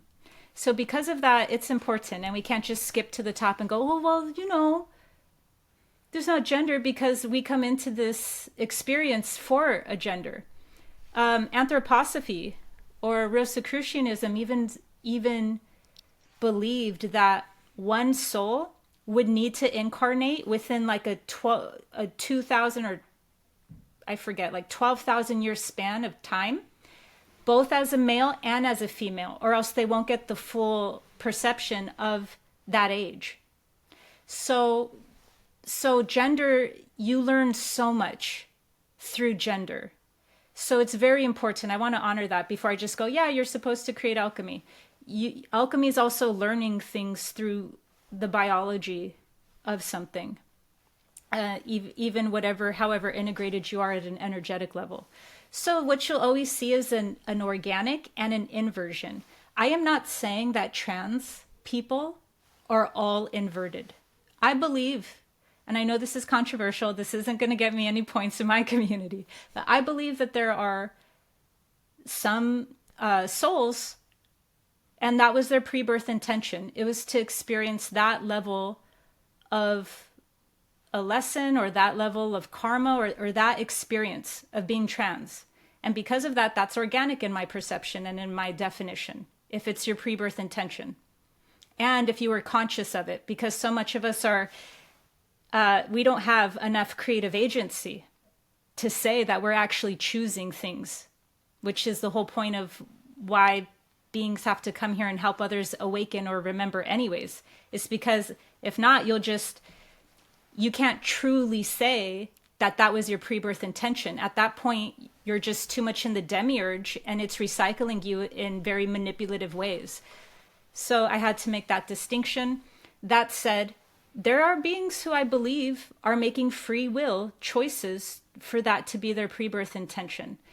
But there's pre-birth choices for someone's intention for anything. That does not mean that it's everyone's path. And it's really hard to tell people that when it is their path, because they go, no, I know it was mine. I know that it's real. And it's like, honey, it's called projection. Like if I projected onto everyone that they're really a lesbian, that wouldn't, like we have to see what's narcissistically being projected onto others. And we have to see that other people had a path and that just because it helped you or these therapists or this mechanism is going to help you, it might be hurting 90% of the other people. I could go on, so just kind of guide me from there. Oh, I loved, that was very well said. Yeah, everything you said was tracked very well. And yeah, I think the first thing to say is like, we're not trying to be hateful towards anybody. Like, like teach their own. If you're doing you, whatever you're doing, if you're not harming anybody, then I go for it. That's great. And, but like I was saying, there's many layers to look at this from. And at first you mentioned this transhumanist layer. And I look at it as like we're shedding our collective identities. So what I mean by this, if you went back 100 years and you plucked a random person from anywhere and said, who are you? They'd be like, I'm a Christian Baptist woman, I'm American, and yeah, that's who I am. But over the last century or more, we've been shedding our identities. We're shedding our religion, and that's, most people don't identify with religion anymore. We're shedding our careers. Nobody identifies with one career anymore because we change every week. And we're shedding, I think gender or sex is the next pillar, domino to fall on that march towards transhumanism. Once that pillar falls, it'll kind of be optional. Are you a human or not? Well, today I feel like a human. Tomorrow I might be a tree or a pig or whatever. And yeah, I think if this pillar falls, people are already flirting with that idea from what I understand. I actually see, when I say see, I mean, I'm just reading energy. I actually see the opposite. I see people re-owning their gender after kind of like how you said, like, we think Sauron fell or took. I see people re-owning their gender now. And what we're saying is fascinating. It's intelligent, but at the end of the day, we have proof, and we don't even need to have this to be the detective, because how many people have detransitioned and said, wow, I cannot believe the system fed in such a predatory way off of my gender and my youth. Are you aware how strong the detransitioning rate is? I don't know how strong the rate is, but I've heard many stories about, yeah, the regret and the changing of the mind. Yeah, this is like case closed. The detransition rate is insane. But it And the doesn't fit hate the that, agenda to talk about that. oh yeah, so just Yeah. so you know, the detransition rate is insane. And they're even getting hate from people. So it's like, wait, you never loved me then if you're like mad at me because I do. Also, do you not care about me? Like, I'm now having to deal with the fact that I don't have boobs anymore. And to now receive hate. Why? Just because I didn't stick to an ideology? So the detransition thing should have a documentary. But people are, doing YouTube videos where they're tracking it. So that's really, I should have led with that. I was going to like the transhumanism, Aramanic energies. Yeah, so the detransition rate is insane. And at that point, it's something where people are either being horribly abused, and they're waking up to what that they had a puberty rite of passage or immense trauma, and it was preyed on, and it was done all under some guise of it being for them and affirming. No, the gender dysphoria is not really understood, even by people who have license and certificates and who make posts online that end with, all of those acronyms that show that they are educated. They don't even know, because they're only presenting it in one light. They're presenting it as gender dysphoria comes from trauma, period, end of story. That is not true. I had gender dysphoria, and I was not traumatized like that at all. I was poor. I had a lot of other things going on, but it did not come from any form of abuse physically. So gender dysphoria is not even understood fully. It can come from trauma. So we shouldn't be telling women or men who were strongly abused and therefore have gender dysphoria now that they were really in the wrong body. Now, the organic, let's call it, part of gender dysphoria is the innate androgyny of spirits and being confused inside a clearly biological body. Yeah, there's so many different angles to look at this. And another one is, like we talked about earlier, is inverting the pentagram and putting the divine below the material. And I think there's an agenda and a way of thinking that's so materialistic now that it thinks that altering the material world can fix anything in the psychological or the spiritual world. So if I come to you with a mental problem and you're a doctor, you say, oh, let's just tweak these chemicals in your brain and that'll get you to the right state of happiness. Or if I come and say, oh, I'm really feeling anxious. Oh, let's chop your arm off. That might make you feel better. And it's such a backwards material world where, like, I grew up in San Francisco in one of the gayest neighborhoods in the entire universe, probably. And so I was accustomed to just, and the whole ethos of the place was just about accepting yourself for who you are. That was what it was about. And now it's kind of been inverted where it's like, no, like I have to alter myself and the whole world has to like change the way they talk to me. It's complete opposite. Oh yeah, it's used as a human shield. That's what we have to really understand. This is used as a human shield so that very anti-human things get passed under rhetoric. I mean, rhetoric's just one layer, but it's the strongest. And then from rhetoric, like literally people's jobs. So it's more than just like, oh, you didn't fit inside the correct vocabulary of this paradigm, this ideology, now there's actual consequences, which I know some nurses I've seen, have suffered, because now they have to talk around hoops to women about periods. So this is very anti-woman too. And I know it's anti-man, but it's anti-woman too. Yeah, I've seen medical textbooks and medical classes where they now have to be called people who menstruate or people who experience pregnancy. And I'm like, that goes back to the materialistic mindset. Like, you're diminishing people down to like their mechanical parts. Like, it's so reduced.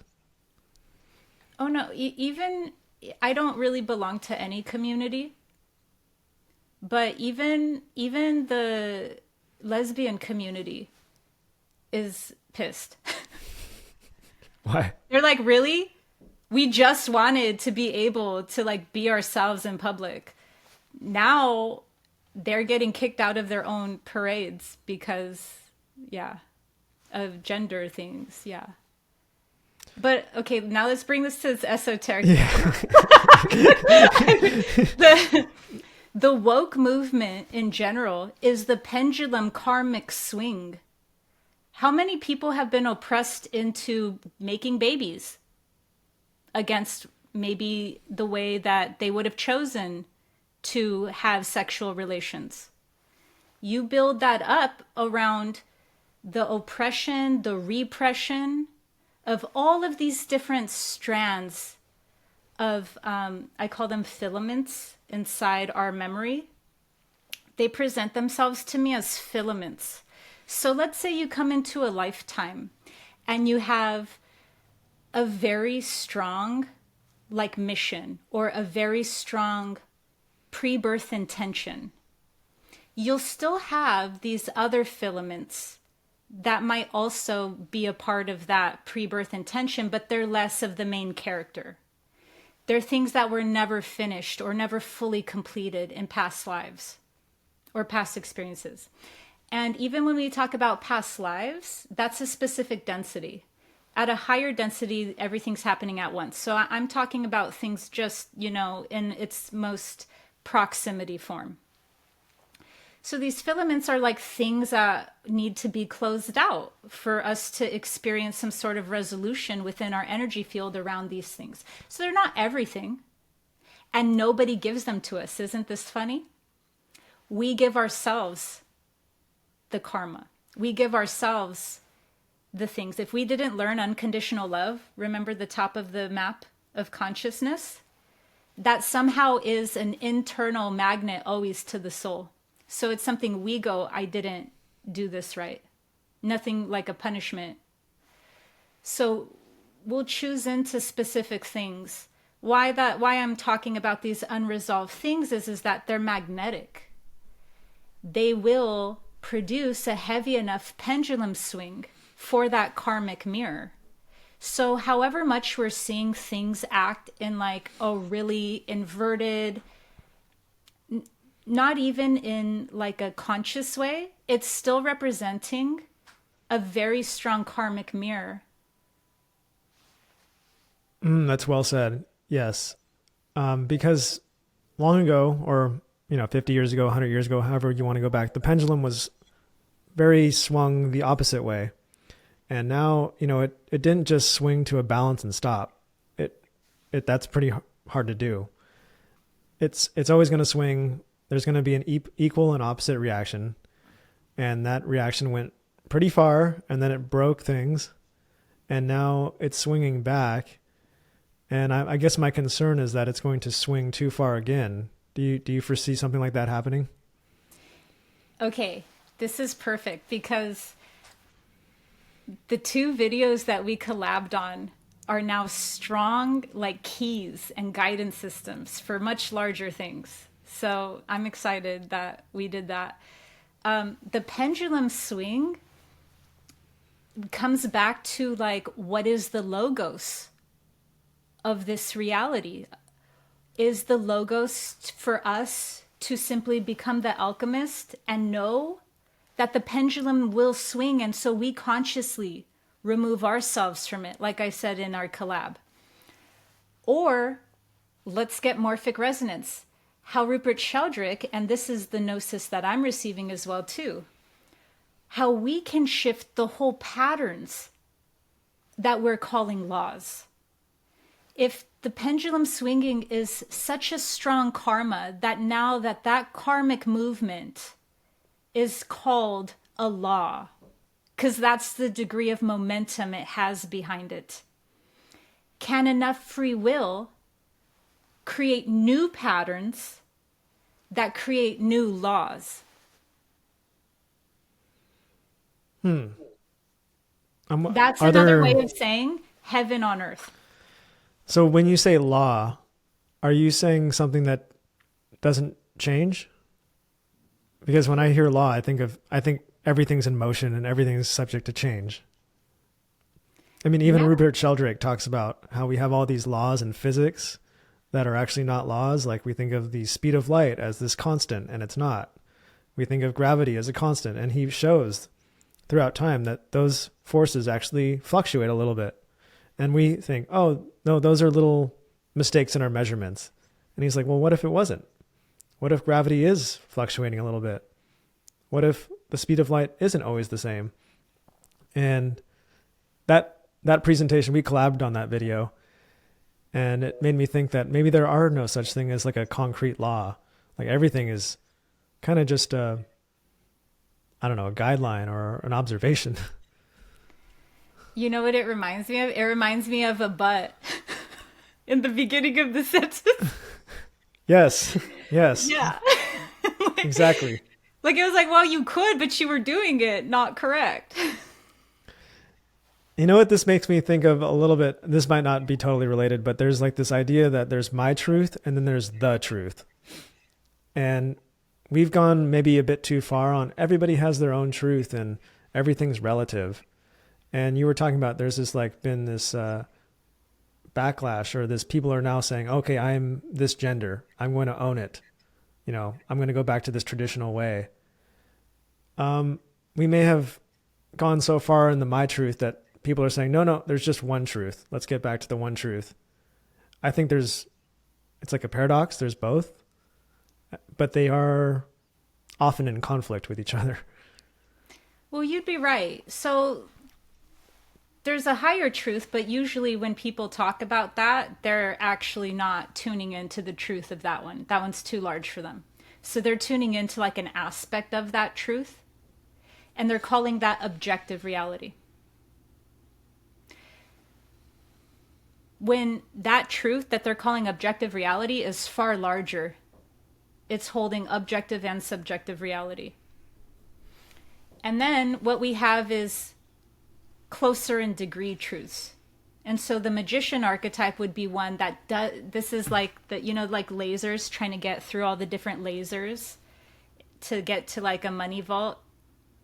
Mm-hmm. The lasers is this: honoring the truths that are most in proximity to you while transcending them. And the higher truths don't negate the lower ones. They somehow create a paradoxical harmony that allows them to spiral or transcend out of it.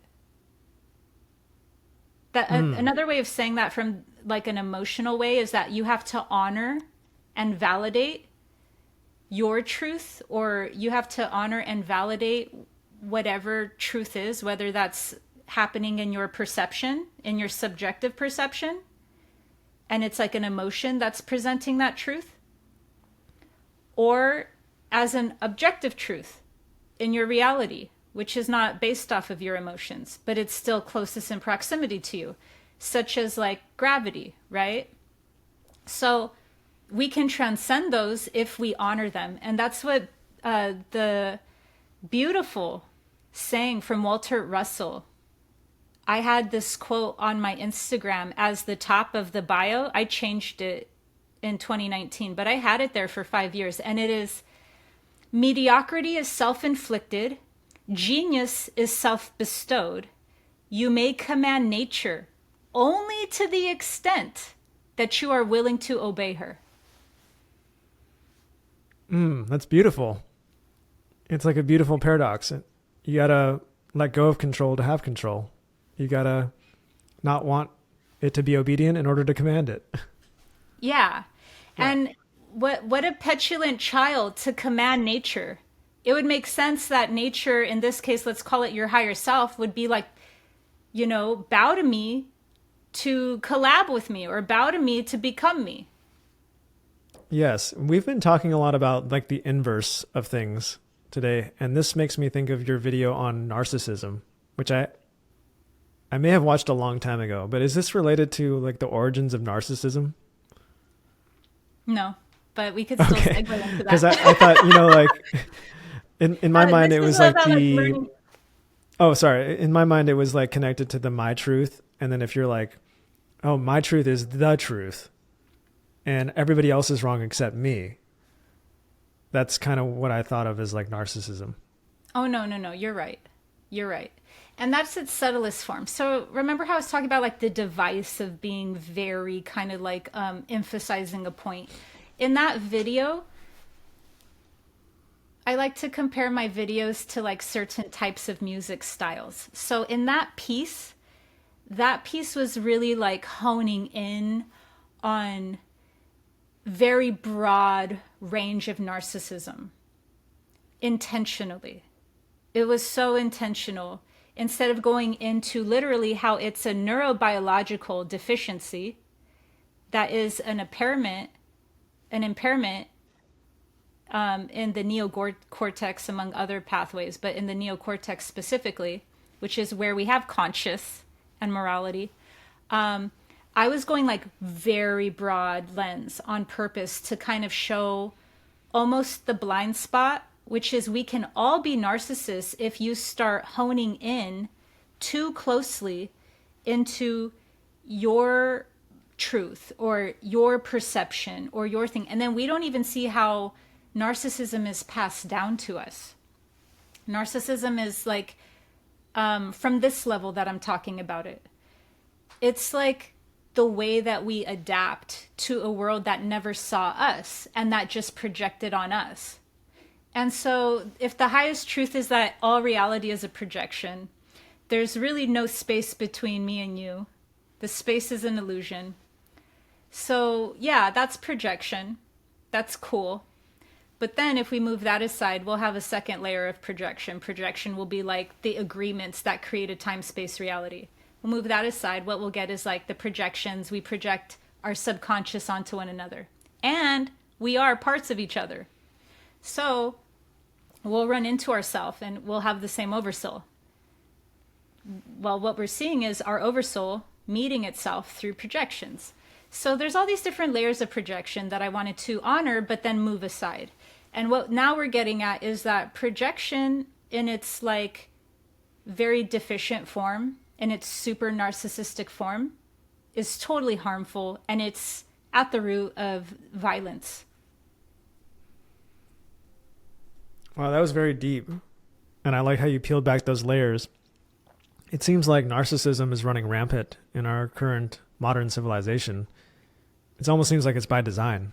It's incentivized to act this way through social media. Just think about me, me, me, me, me. I'd love to get your take on, like, what do you see in the modern culture with narcissism? Oh, it's so interesting because there's so many different perceptions. One we could look at from its most esoteric, which is Sophia descends into the physical realm and then has to do things to acquire money. Has to, I'm using PC words for really what the esoteric wording is, but has to prostitute, but not in a real way, in a way where has to exchange things for survival, not literally in the term prostitute, but that's like the way that it's like told.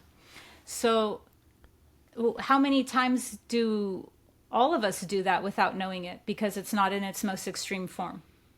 And then from there, like, that's our own like subjectiveness, because someone might not even know how internally not okay we are with doing something, but we know that we're compromising, so we know that we're doing that for some sort of mechanism of survival.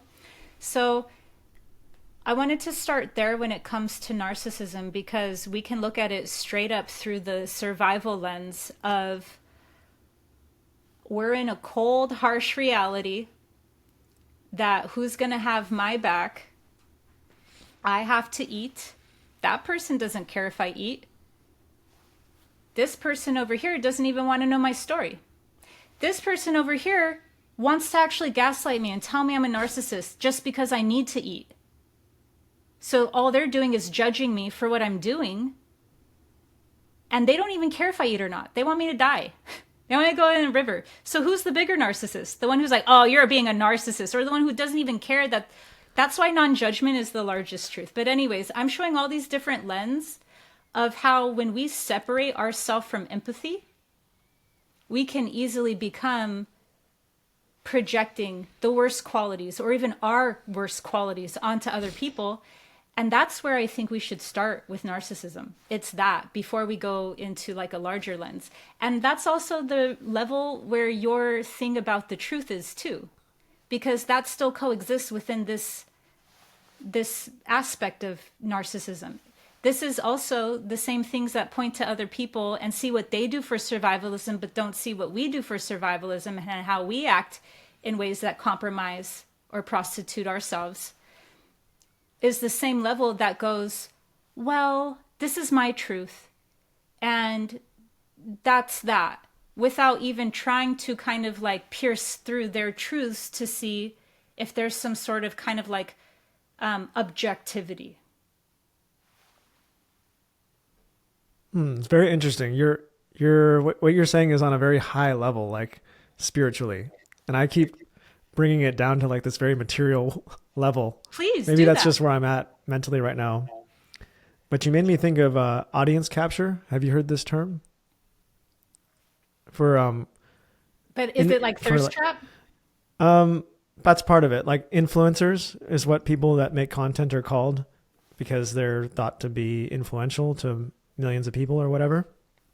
But this idea of audience capture poses the question, who's really doing the influencing?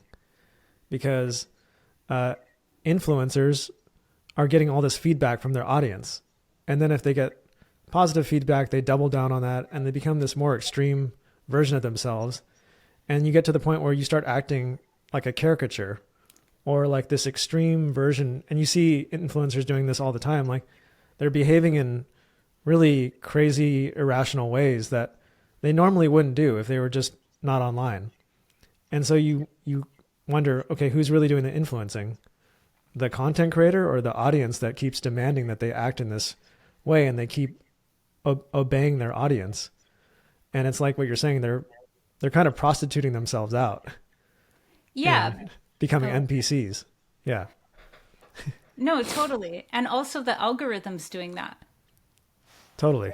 I hope I get in trouble so much on my Instagram that I had to like not even have my social media team that I was training last year, because if you're shadow banned, why are you paying people to help you?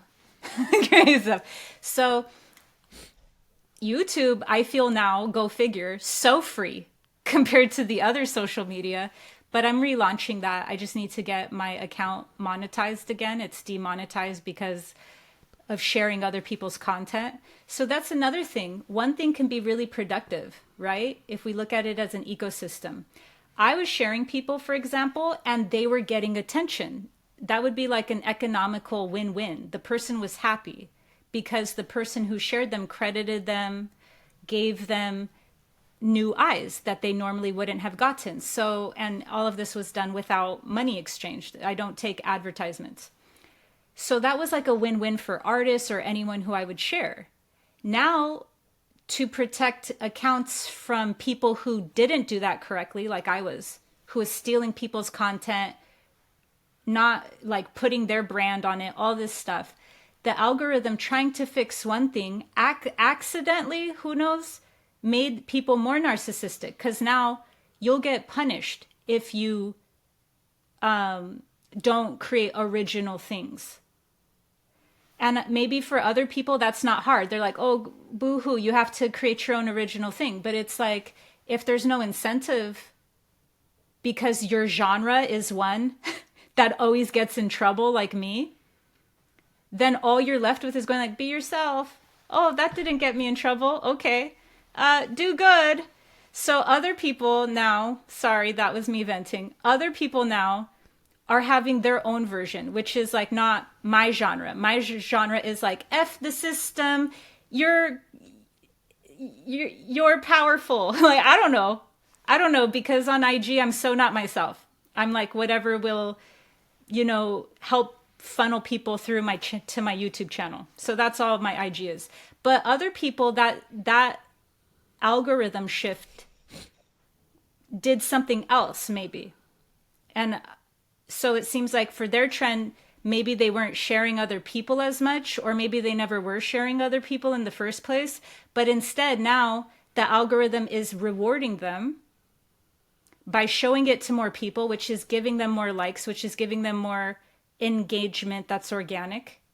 And so that could be its own feedback loop.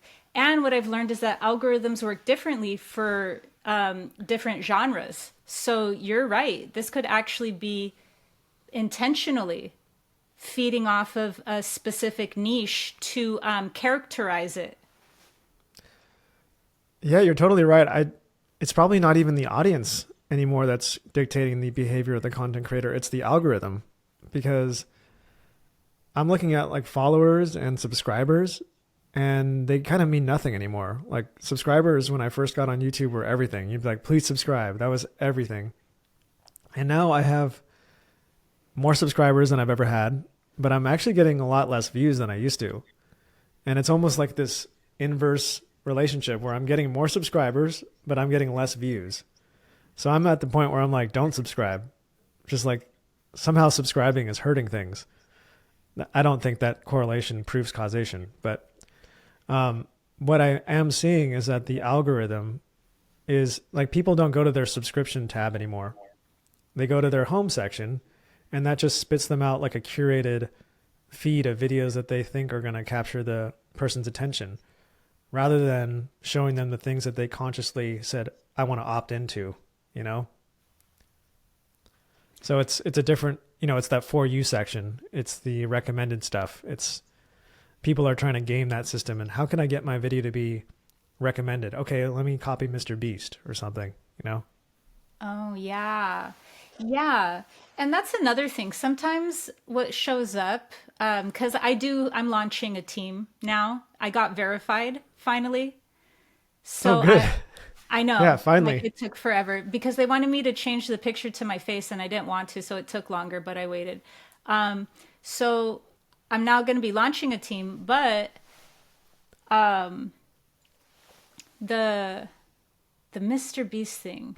Wait, there was something there we were going to talk about. Oh, there's something so good. The thing. Have you ever seen that Black Mirror episode where none? I haven't really watched it. No. Okay, I saw like 4 episodes, and I have to admit, I really liked it. They don't make it anymore, and I'm glad. But I saw it was pretty intense, and to me, it looked like, oh, this is predictive programming. So I'm actually glad that they don't make it anymore. But there's this one episode that it reminded me of, where if you lost I'm points. on a podcast. Hold on one sec. It's okay. You can bring yeah. Angel on if she's there. All right. So we were talking about our channels and audience capture and the algorithm. Yeah, Mr. Beast. I got it. So do I go? Sure. Yeah, we're rolling. So it reminds me of this Black Mirror episode where this woman lost points, and these points were societal points, meaning she would be ostracized if she lost a certain amount of tokens, the more she showed human emotion.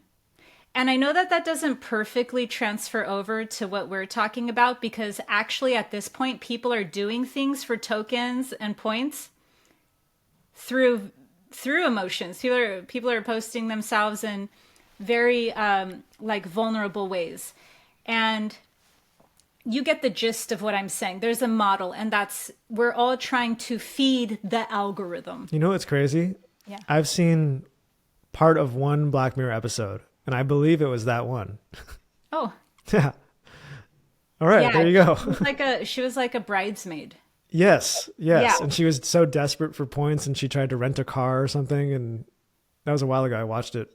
Pretty dystopian, but not far from what we're going through right now. Yeah. And it's interesting because even the fact that some people are like exploiting their own vulnerable moments, that has a double-edged sword to it. If we're not used to being transparent, and if we're not used to being able to share ourselves in a truthful way to others, wouldn't we kind of like need to learn somewhere, even if it's like not the best way? Yeah, I find it really cringy when somebody posts this like emotional breakdown moment. And I'm like, wait a second, you set up a camera on a tripod and then you had this breakdown? That's just so weird. It's so performative. Okay, so this is where I see the positive aspect of the performative, because even though to me, I'm thinking the exact same thing as you. I'm someone who walked into this reality and always was like, wait, how was that made? How is this made? You know, so like I'm always behind the scenes. So I view everything as like performative. But now I'm looking at it as like the most positive end. And that's like, okay, if people are truly able, who are masters at being emotionally intelligent, and they're not the ones that are going to do that hyper performative thing, then how are other people going to learn? They're probably not going to learn from the real deal that's crying like in their room. They're probably going to learn from like 3 degrees from that, which is the person who's willing to show themselves cry online. And we could even say that maybe a part of them felt that they were really being brave in that moment, while the other part knew that there was an advantageousness. Who knows? You and I could dissect this for hours. But the point is that I see how it's serving somebody somewhere. Yeah, this is kind of related, but I heard the nightclub industry is dying. And I heard it's because everybody there has a phone and they're filming everything. And people used to go to nightclubs to do stupid things like get really drunk and get rejected and dance and fall over. And now people are recording your most embarrassing moment, and millions of people are now seeing it, and people are losing their jobs over it, and their reputations are getting destroyed. And it's not that fun anymore to go to a nightclub and let loose when it could destroy your whole life, I guess. Yeah. I think that that's a systemic issue. What I mean by the systemic issue is that we work, well, not me and you, but we as a collective work jobs in some sort of engine that crushes our souls in the first place and then puts us in states of lethargy to the point where we can't even think big picture. Like, hey, why does money operate that way? Or because we're so grinding all the time. We can only think of ourselves or our family or our next paycheck. That's a systemic issue. And so when we look at the things that we do due to that systemic issue for that relief, or that could be kind of like if we look at National Geographic, hey, the club used to be our water hole where we saw other peacocks or elephants, and then we drank water and then put our feathers up to show that our feathers and our trunks are the best ones.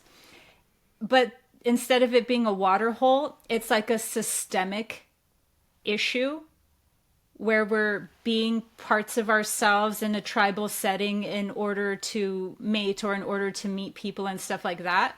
I see that, and it might sound savage, as collateral damage. I see a lot of the things that we talked about as collateral damage while a system is going through a paradigm shift.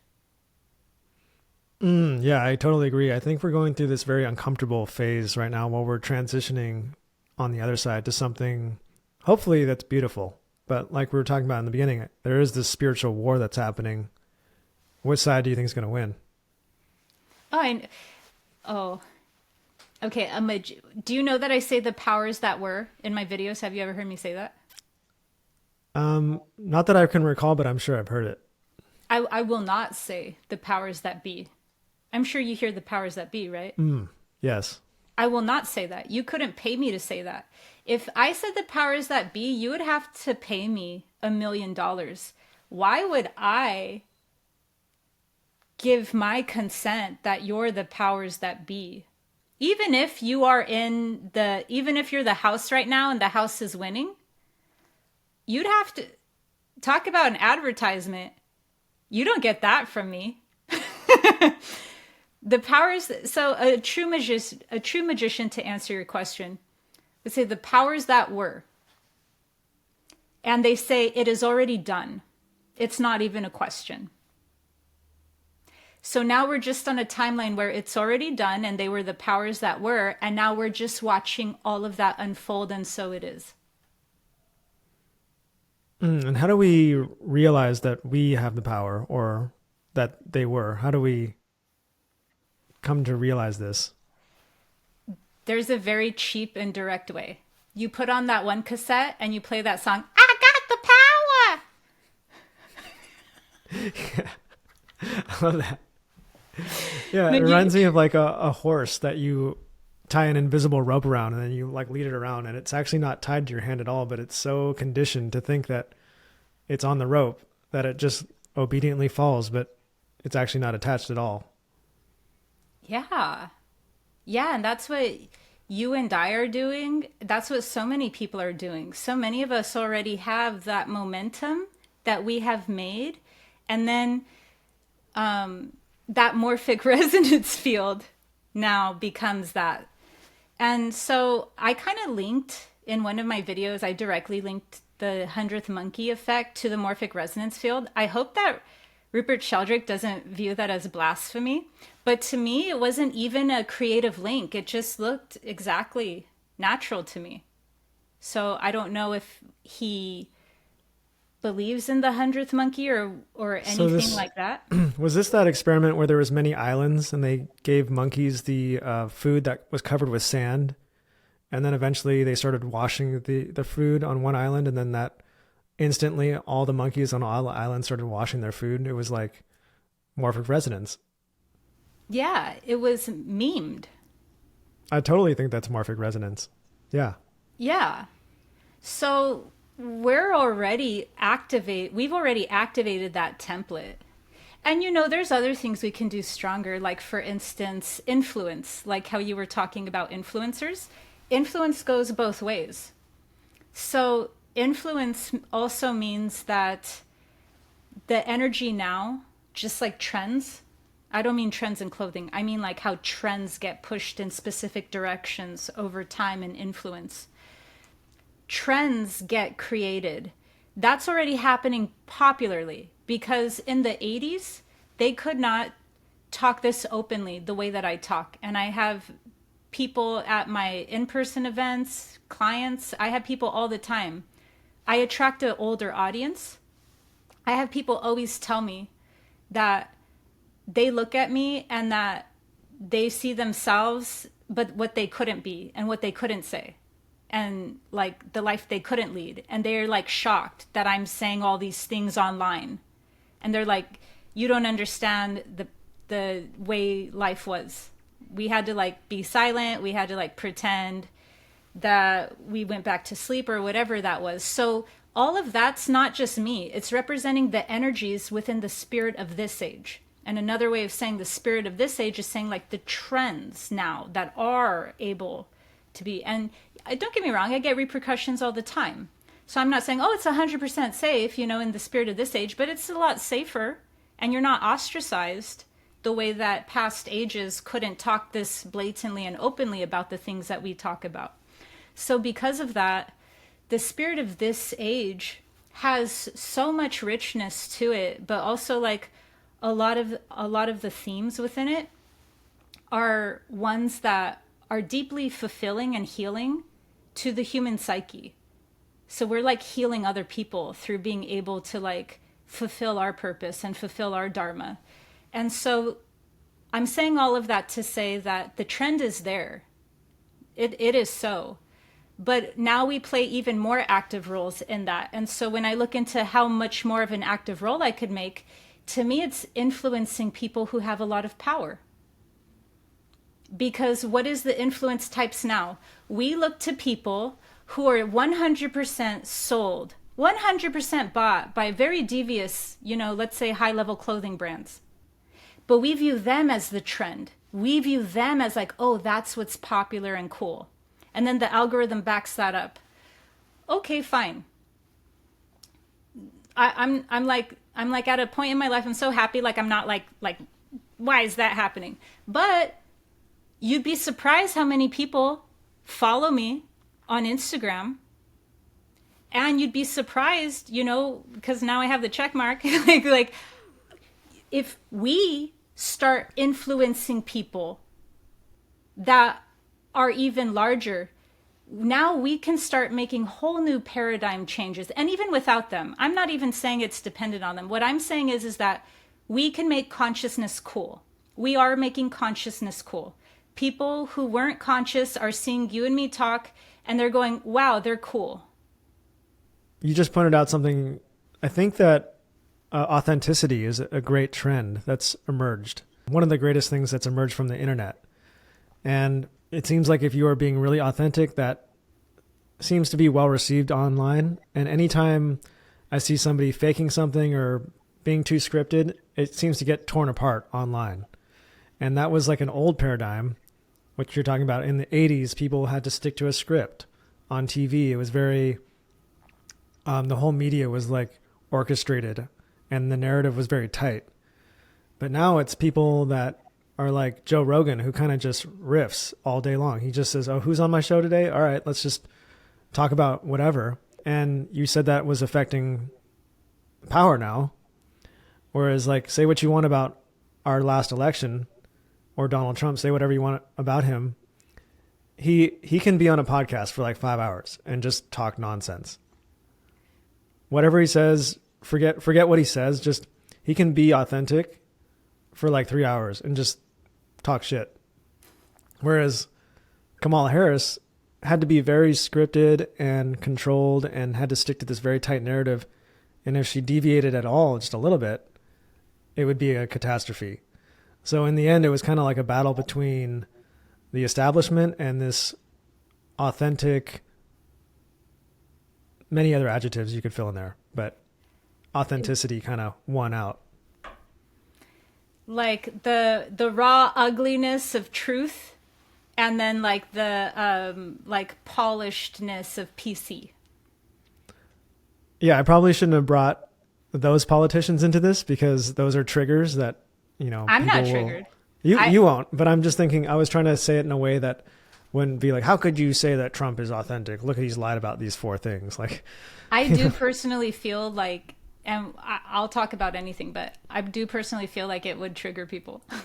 Oh, 100%. Yeah. So but I probably should have have triggering people. I'm just like, is it purposeful to trigger people? That's where I come in about that. That's very authentic of you to think that way. Yeah.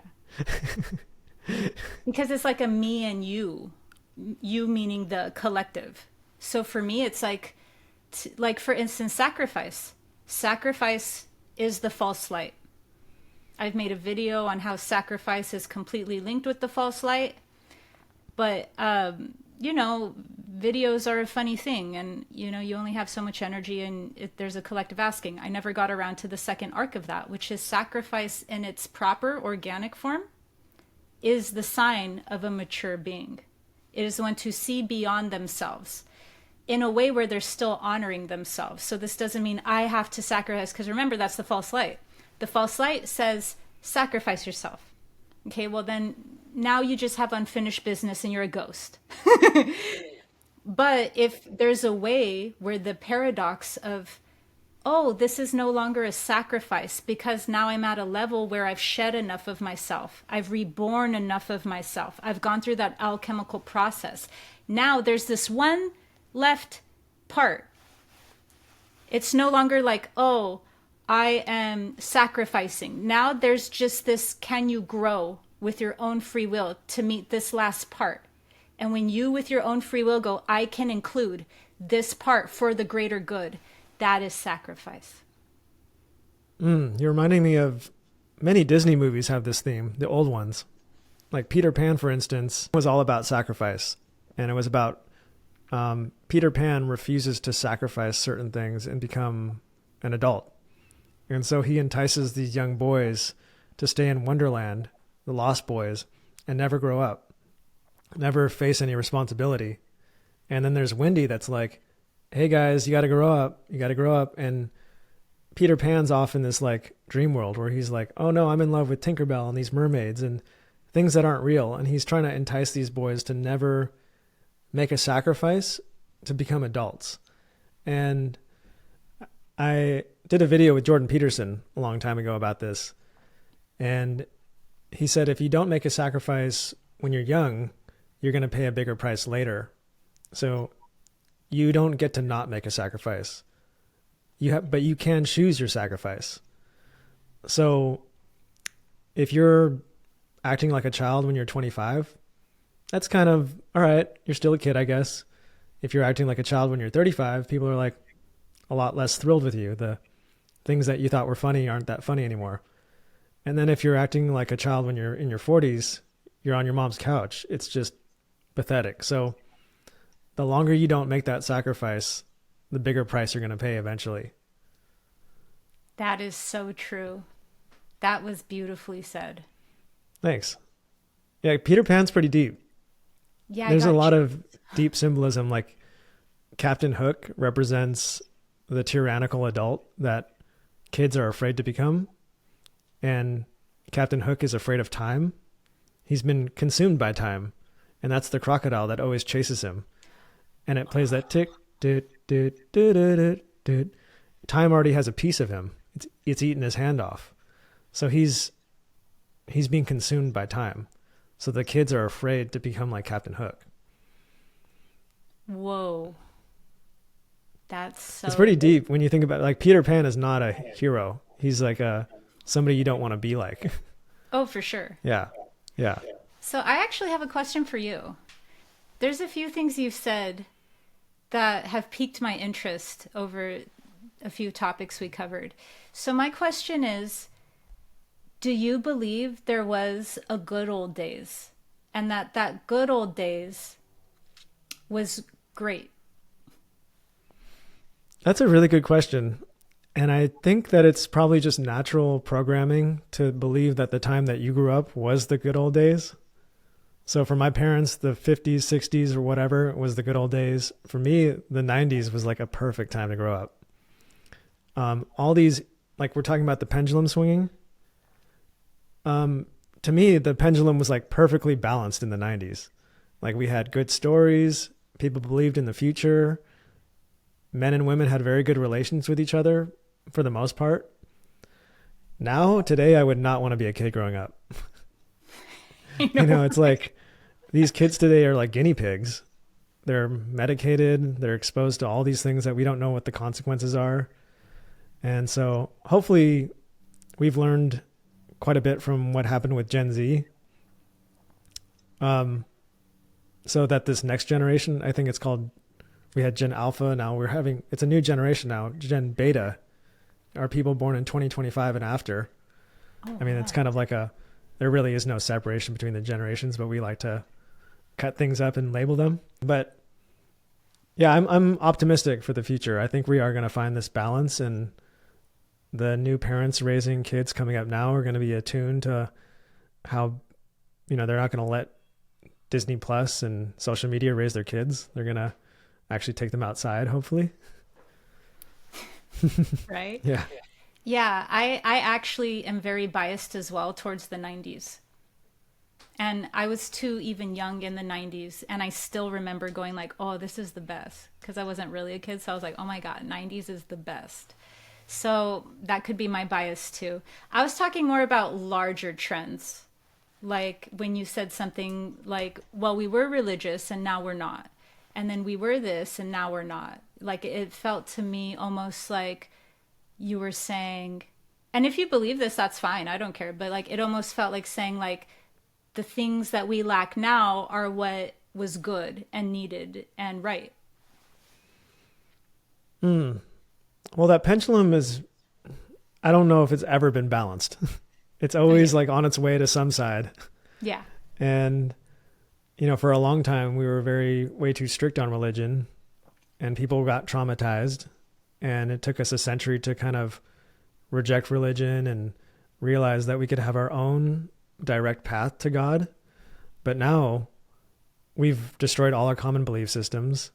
Everybody's living for themselves. They're worshiping pleasure. You go to a city and there's graffiti all over the walls, and there's infinite number of laws, but nobody follows the laws, and it's just chaos. And you're like, if people had like this code of, basically if they had religion and God, you wouldn't need any laws, and this place would be clean and well run. So there's no solutions, there's only trade-offs. Okay. Yeah. And I do see it worse, I would say, objectively, for what objective's worth.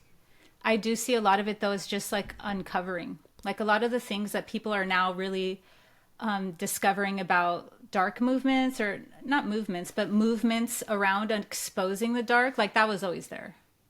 So one could even say it's safer. It might not be safer for the same people in the same context.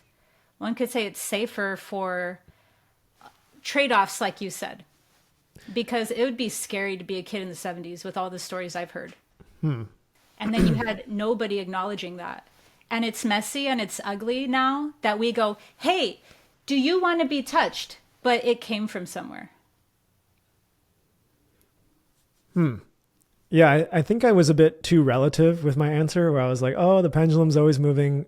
I will say, yes, that it was a lot better at certain times in the past. Like I look at cathedrals and ancient stone monuments, and I think this culture really had a belief in something bigger than themselves. Whereas today, we're surrounded by all this abundance, yet we have this crisis of meaning where nobody has a purpose, and no amount of chocolate cookies or McDonald's or social media is going to fill that void. So, oh, totally. Yeah. I love what you said in our live stream. You said something like, we're like, oh, how did this person, or, oh, this must be something else. And it was something so simple. You were like, they were just like, I forget the context, but you said something hilarious. And I completely agree with that. I think that we've lost our memory of our full potential here so much that now when we see some of the things that humans did, we create megalithic narratives around it because we're in amnesia. Yeah. All right, last topic. It's a good one. What's the update on Elon Musk? So last time we talked, you chose violence. So the last time we talked, I was kind of like, I was a big fan of Elon Musk. Last time we spoke, it was about a year ago on the podcast, and you really opened my eyes to like how he's maybe controlled opposition, and he's bringing in this dark force but he's saying the right things, and he's presenting himself in this way that would get us to accept it. And he's done a lot in the last year. And now he's like controlling a lot of I'm not so sure on him. And I'm wondering, where are we on that? I don't mean this to sound bad, but there's many things that I'm still growing and developing in. So there's things that aren't native to me yet, but there's things that are very native to me. I guess you could call it a knowing or even logic. And to me, he's clear as day. And he might be fooling a lot of other people. And my only question isn't about him. My only question is, why aren't other people seeing what I'm seeing? Or is it because they don't want the blowback? Or is it because clickbait? That's where my head is. Because to me, he's clear as day. So it's, to me, how everyone's responding and perceiving and talking about this phenomenon that really piques the anthropologist in me.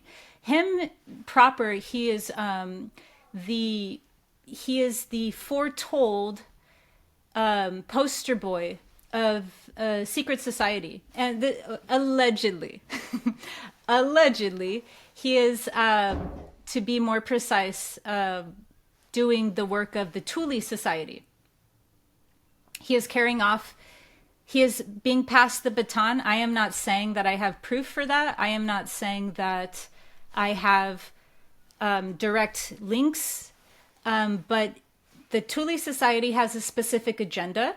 He is perfectly, not one word off, doing the same thing. So if he's not their poster boy, then he's sure intuitive. So what is the Thule Society's agenda? What do they want? They are, so have you heard of this concept of a master race? Yes, but I don't know if I'm thinking of the same thing you are. Yeah, I know, like master race. Like, what the hell does that mean? Like, that sounds like I need a new key for my car. Like, can we get a master race? So there's this concept that happens with large esoteric themes. I wouldn't say it's a trope, but it's kind of a trope where there's an ideology placed over a specific race. And then they go, well, we are the one that is more superior. And then they'll have all of this reasoning why they're the ones that are the most superior. But what you'll see is that there's always, this is the first thing. And I don't know anyone else who would even probably know this. But how I smell it first, this is before seeing, touching, tasting. How I smell it is through a very master race rhetoric. And it's, we couldn't tell the people because they wouldn't be able to accept it. How many times have you heard that trope in some sort of esoteric field for some sort of like large, blatantly psychopathic agenda? All the time. It's the most common trope. But if you trace back where that comes from an extraordinary level of entitlement. That comes from extraordinary levels of superiority that is traced back to them believing truly that they are the master race and they are above them. And these people don't need to know. They're not at the clearance level. They're not a part of their blood. They're not a part of their thing. So the best way that they can like even make that sound human, because they can't. So they always will slip their mask.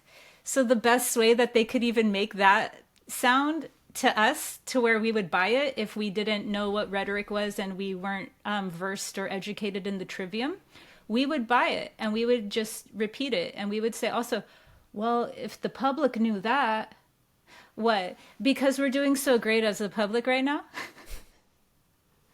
So that's the first thing to me. That's like how you can smell their agenda. The second one is how they go about with needing to somehow externalize the God spark. Needing to somehow, it's because they cannot actually perceive those organic realms. So when they cannot perceive those organic realms, they will create false idols to do it. They will create extensions to do it because they will always want to commune with spirit, but they can't do it from their specific pathway of service to self or their impairments with empathy, because empathy is also a gateway. It's also, that's another thing that you would define as being human. Humans are at a graduation point to develop consciousness, but also another criteria to be human is we were supposed to have empathy. So when you're cut off from these core features and you're left with just a superiority complex and a lot of entitlement to do things that it's like, why, I didn't tell you could do that. I didn't tell you could like build a tunnel in California. I don't know what it was, but when you just do a bunch of things and you're dead set on it and you're going, no, it's for this. And you think you know what's better for everyone from your perception of reality, when your perception of reality cannot even pierce the organic realm. It needs to create all these different ways to overcompensate for that lack of that God spark within, or maybe let's say the atrophy of the God spark. We want to always say that everyone can be redeemed. So we'll just call it a calcification. Does this entitlement though possibly lead to something good? Maybe, like I am excited of the idea that maybe we could become a multi-planetary species. Even if it is a synthetic way of doing it, I do get up in the morning and I'm like, Oh, that would be cool if like there are people on other planets someday. Oh, totally. Yeah. So the thing is that the extraterrestrials are like already here, but that's usually not the majority. There are some extraterrestrials, but mainly they're higher dimensional beings, so they're not even in this density. And when they do come into this density, and let's say their spacecraft or whatever it is has some sort of happening, they can't actually acclimate to this realm because they don't have the biology to handle, they have different types of elements and chemicals, like, so because of that, they'll start to like physicalize, but then like start to die. So there are some extraterrestrials. I'm not saying that there's none, but some of them are already here and they look like us. But if we were to see inside them, they have a different makeup, like kind of some like the one that I was talking about with those impairments that create, but then other ones that are more like positively inclined. That's why people are confused about Nordics, because there's both positive and what we would consider more entitled. So a lot of the extraterrestrials can already inhabit here, then they're here. And then the ones that we think are extraterrestrial, the main ones, like I would say 92%, are the ones that we're like, oh, those, we have to raise our vibration. We have to raise our frequency high enough to meet their bandwidth. Because they're in another density. Everything around us is already here. We need to meet them. And we'd either like die or it just like wouldn't be like, hey, we're your brother and sister. Like we wouldn't have that. Like we would not be able to be a vibrational match. So that's, the organic pathways are open. And that's how it would come. And so if we do things in the other way, we're not going to link up with the radio station where the people who we'd actually want to consider our brothers and sisters are. We'd be going down more like the synthetic fractal. Because this whole universe is a fractal, but we can go in the organic matrix or we could go in the synthetic matrix. Could these aliens be us in a different timeline? Yeah. I mean, you're talking to me. I'm going to say it's all us. Yeah. Yeah. I mean, because one thing that I think about is like for us to like terraform another planet would take so much effort and be so difficult and dangerous. But we could genetically alter ourselves and we can create a version of a human that is just specifically designed for whatever environment, whatever planet. But then you're in the territory of, is that even a human? And, everything falls apart then. Honestly, that's like, how like, have you ever experienced somebody or yourself? Have you ever lied? And then it got you into worse trouble. And so then you lied again. And then it got you into worse trouble. And every time you tried to strengthen the lie, it actually just made it worse. That resonates, yeah. That would be that path. Because that's already being explored by parts of us. See, a lot of people, and I'm not saying this to put myself on a pedestal. I'm actually saying this because I'm hoping the trend will shift. A lot of us like to just believe that we're only having parts in the organic and that we're only like the Orifim. But we have parts of us that probably, like, who knows, like Elon Musk could have been me. And my karma now is to say these things to help undo that. So beyond him, there's parts of us in the synthetic timelines who maybe continued to reach a spiritual wall, and instead of passing that initiation, just forced and continued the path of force rather than aligned with the path of power. And now we could be in a deep state of talking about being born again and alchemy to kind of be able now to see the correct way to align. All right, I'm just going to throw out some big question to you. I'm going to let it fly. Do you think there's a second coming of a Jesus in this age, or like a new Messiah or some prophet to come back into our world and kind of open our eyes? There's multiple ones. Christ consciousness is embodied in so many people. I feel that. And the crazy thing is that, let's say that Christ had an incarnation, because Christ is an oversoul. So let's say that there were 100 that Christ had incarnated as. Now let's talk about that 101 that let's say Christ did not incarnate as. If they reach Christ consciousness and they connect with their higher self and they, do the great work, they are now Christ, and they can speak as though it was Christ's past or new life. So I see many Christs.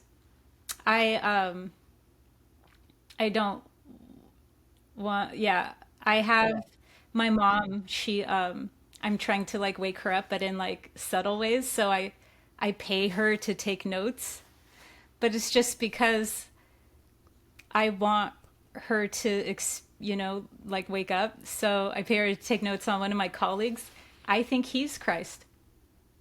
In this field you're in of spiritual teachers, some people become high on their own Kool-Aid and think that they're gurus or cult leaders.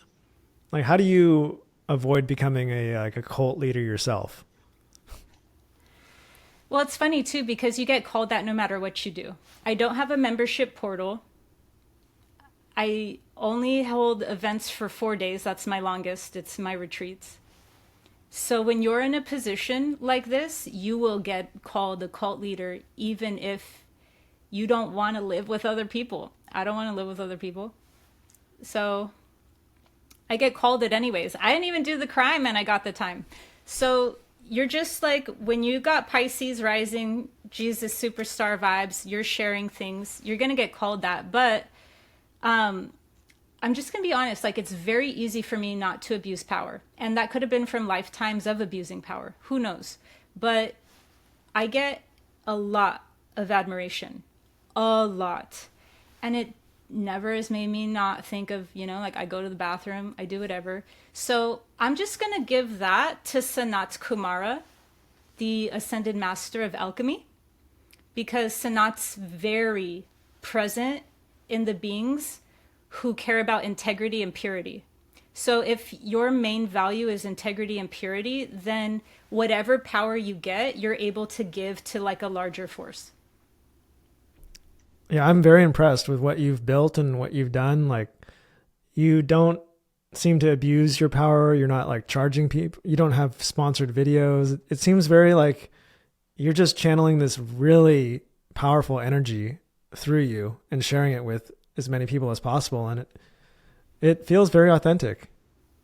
It is authentic. Yeah. I mean, thank you so much. I do have an ego, like I have an ego, but the ego pushes me to learn more as well. So I'm very grateful for my ego.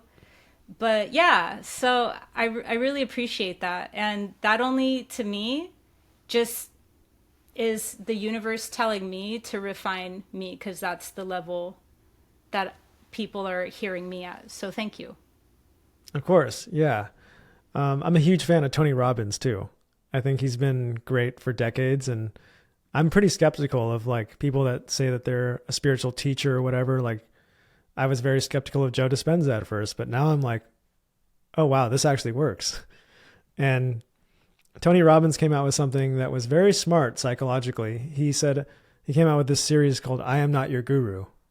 I am not your guru. And I'm like, Tony Robbins, you're smart enough to know that if you say, I am not this thing, people are going to instantly think, oh, you are my guru. You are my guru. Their brain automatically cancels out the not.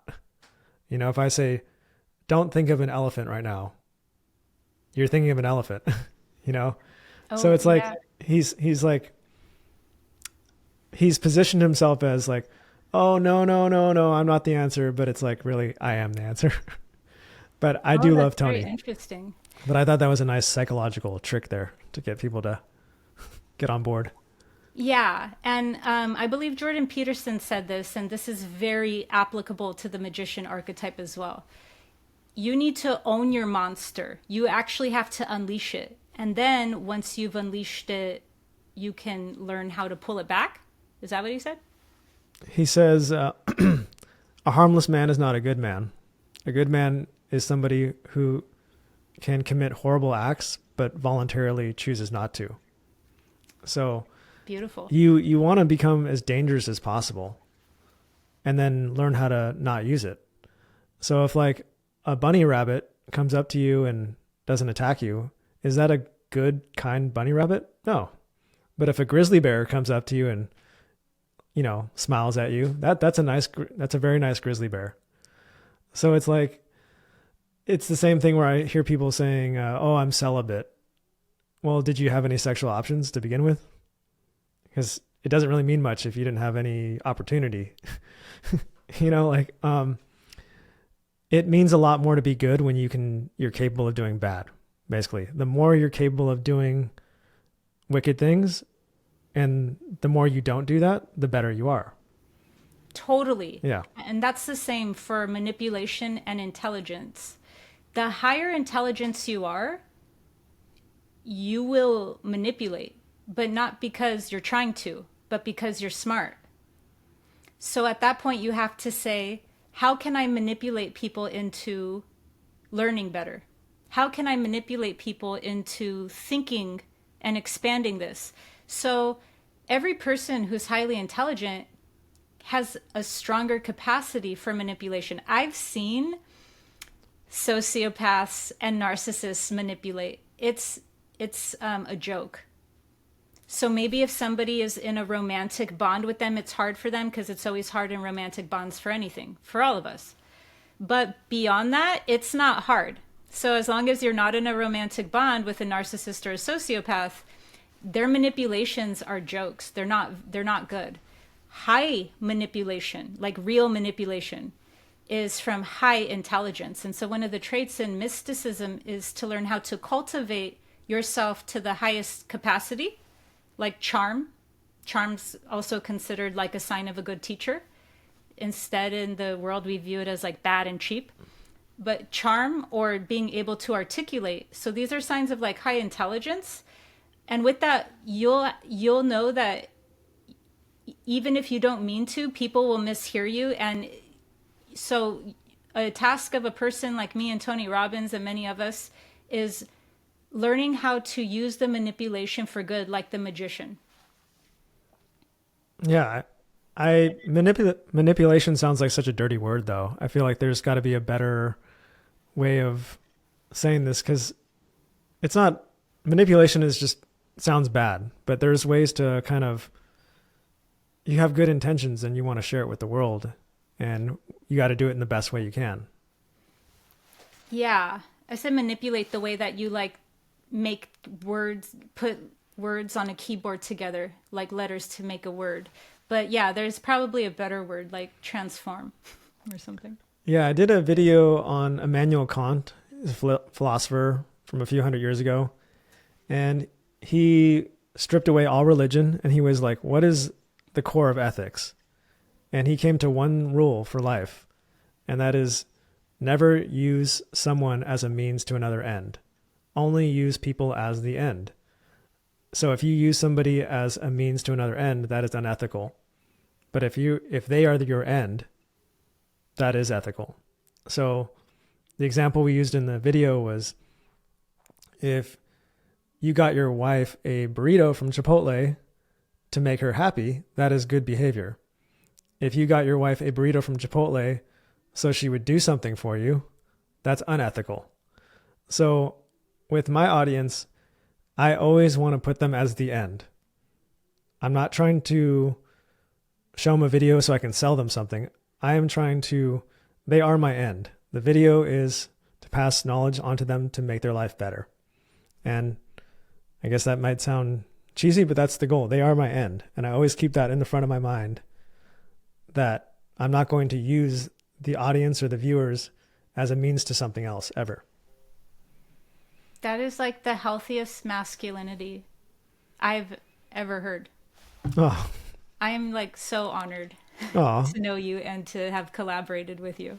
oh, I'm honored to know you and collaborate with you. And I see the same in you though, because when you share your message, it really just feels like it's meant to better our lives and share important knowledge. Like you don't just make a video because you have to fill a quota or a time slot. You make a video because something important needs to be said. Thank you for seeing that. Yeah. Plato said, wise men speak when there's something to be said. Fools speak when they have to say something. So that's a quote that I grapple with. I'm like, am I making a video just to make a video, or does this really need to be put out there? So I try to make sure I make content that's like very important. It Not shows. just, just some duplicate of something else that worked. Well, thank you Yeah. for being. Anyways, this has been an incredible podcast. I always love talking to you. Oh, likewise. This is such a treat. Yeah, I feel like we're becoming pretty good friends and we still haven't met in person. Yeah, we have to meet in person. Yeah, hopefully that's soon. And where can people find you? You could find me at thealchemist.community. That's my website. And then from there, I have my social links. You can catch my upcoming Gaia series. My series is called Mystery Teachings. It's supposed to start airing in the summer. But yeah, if you go to my thealchemist.community website, you could find all my social links. Amazing. Well, I'm excited to watch that on Gaia too. I still have my subscription. Awesome. Sweet. All right. Well, this has been another great podcast. Thank you so much, Sarah, Alchemist, and we'll talk again soon.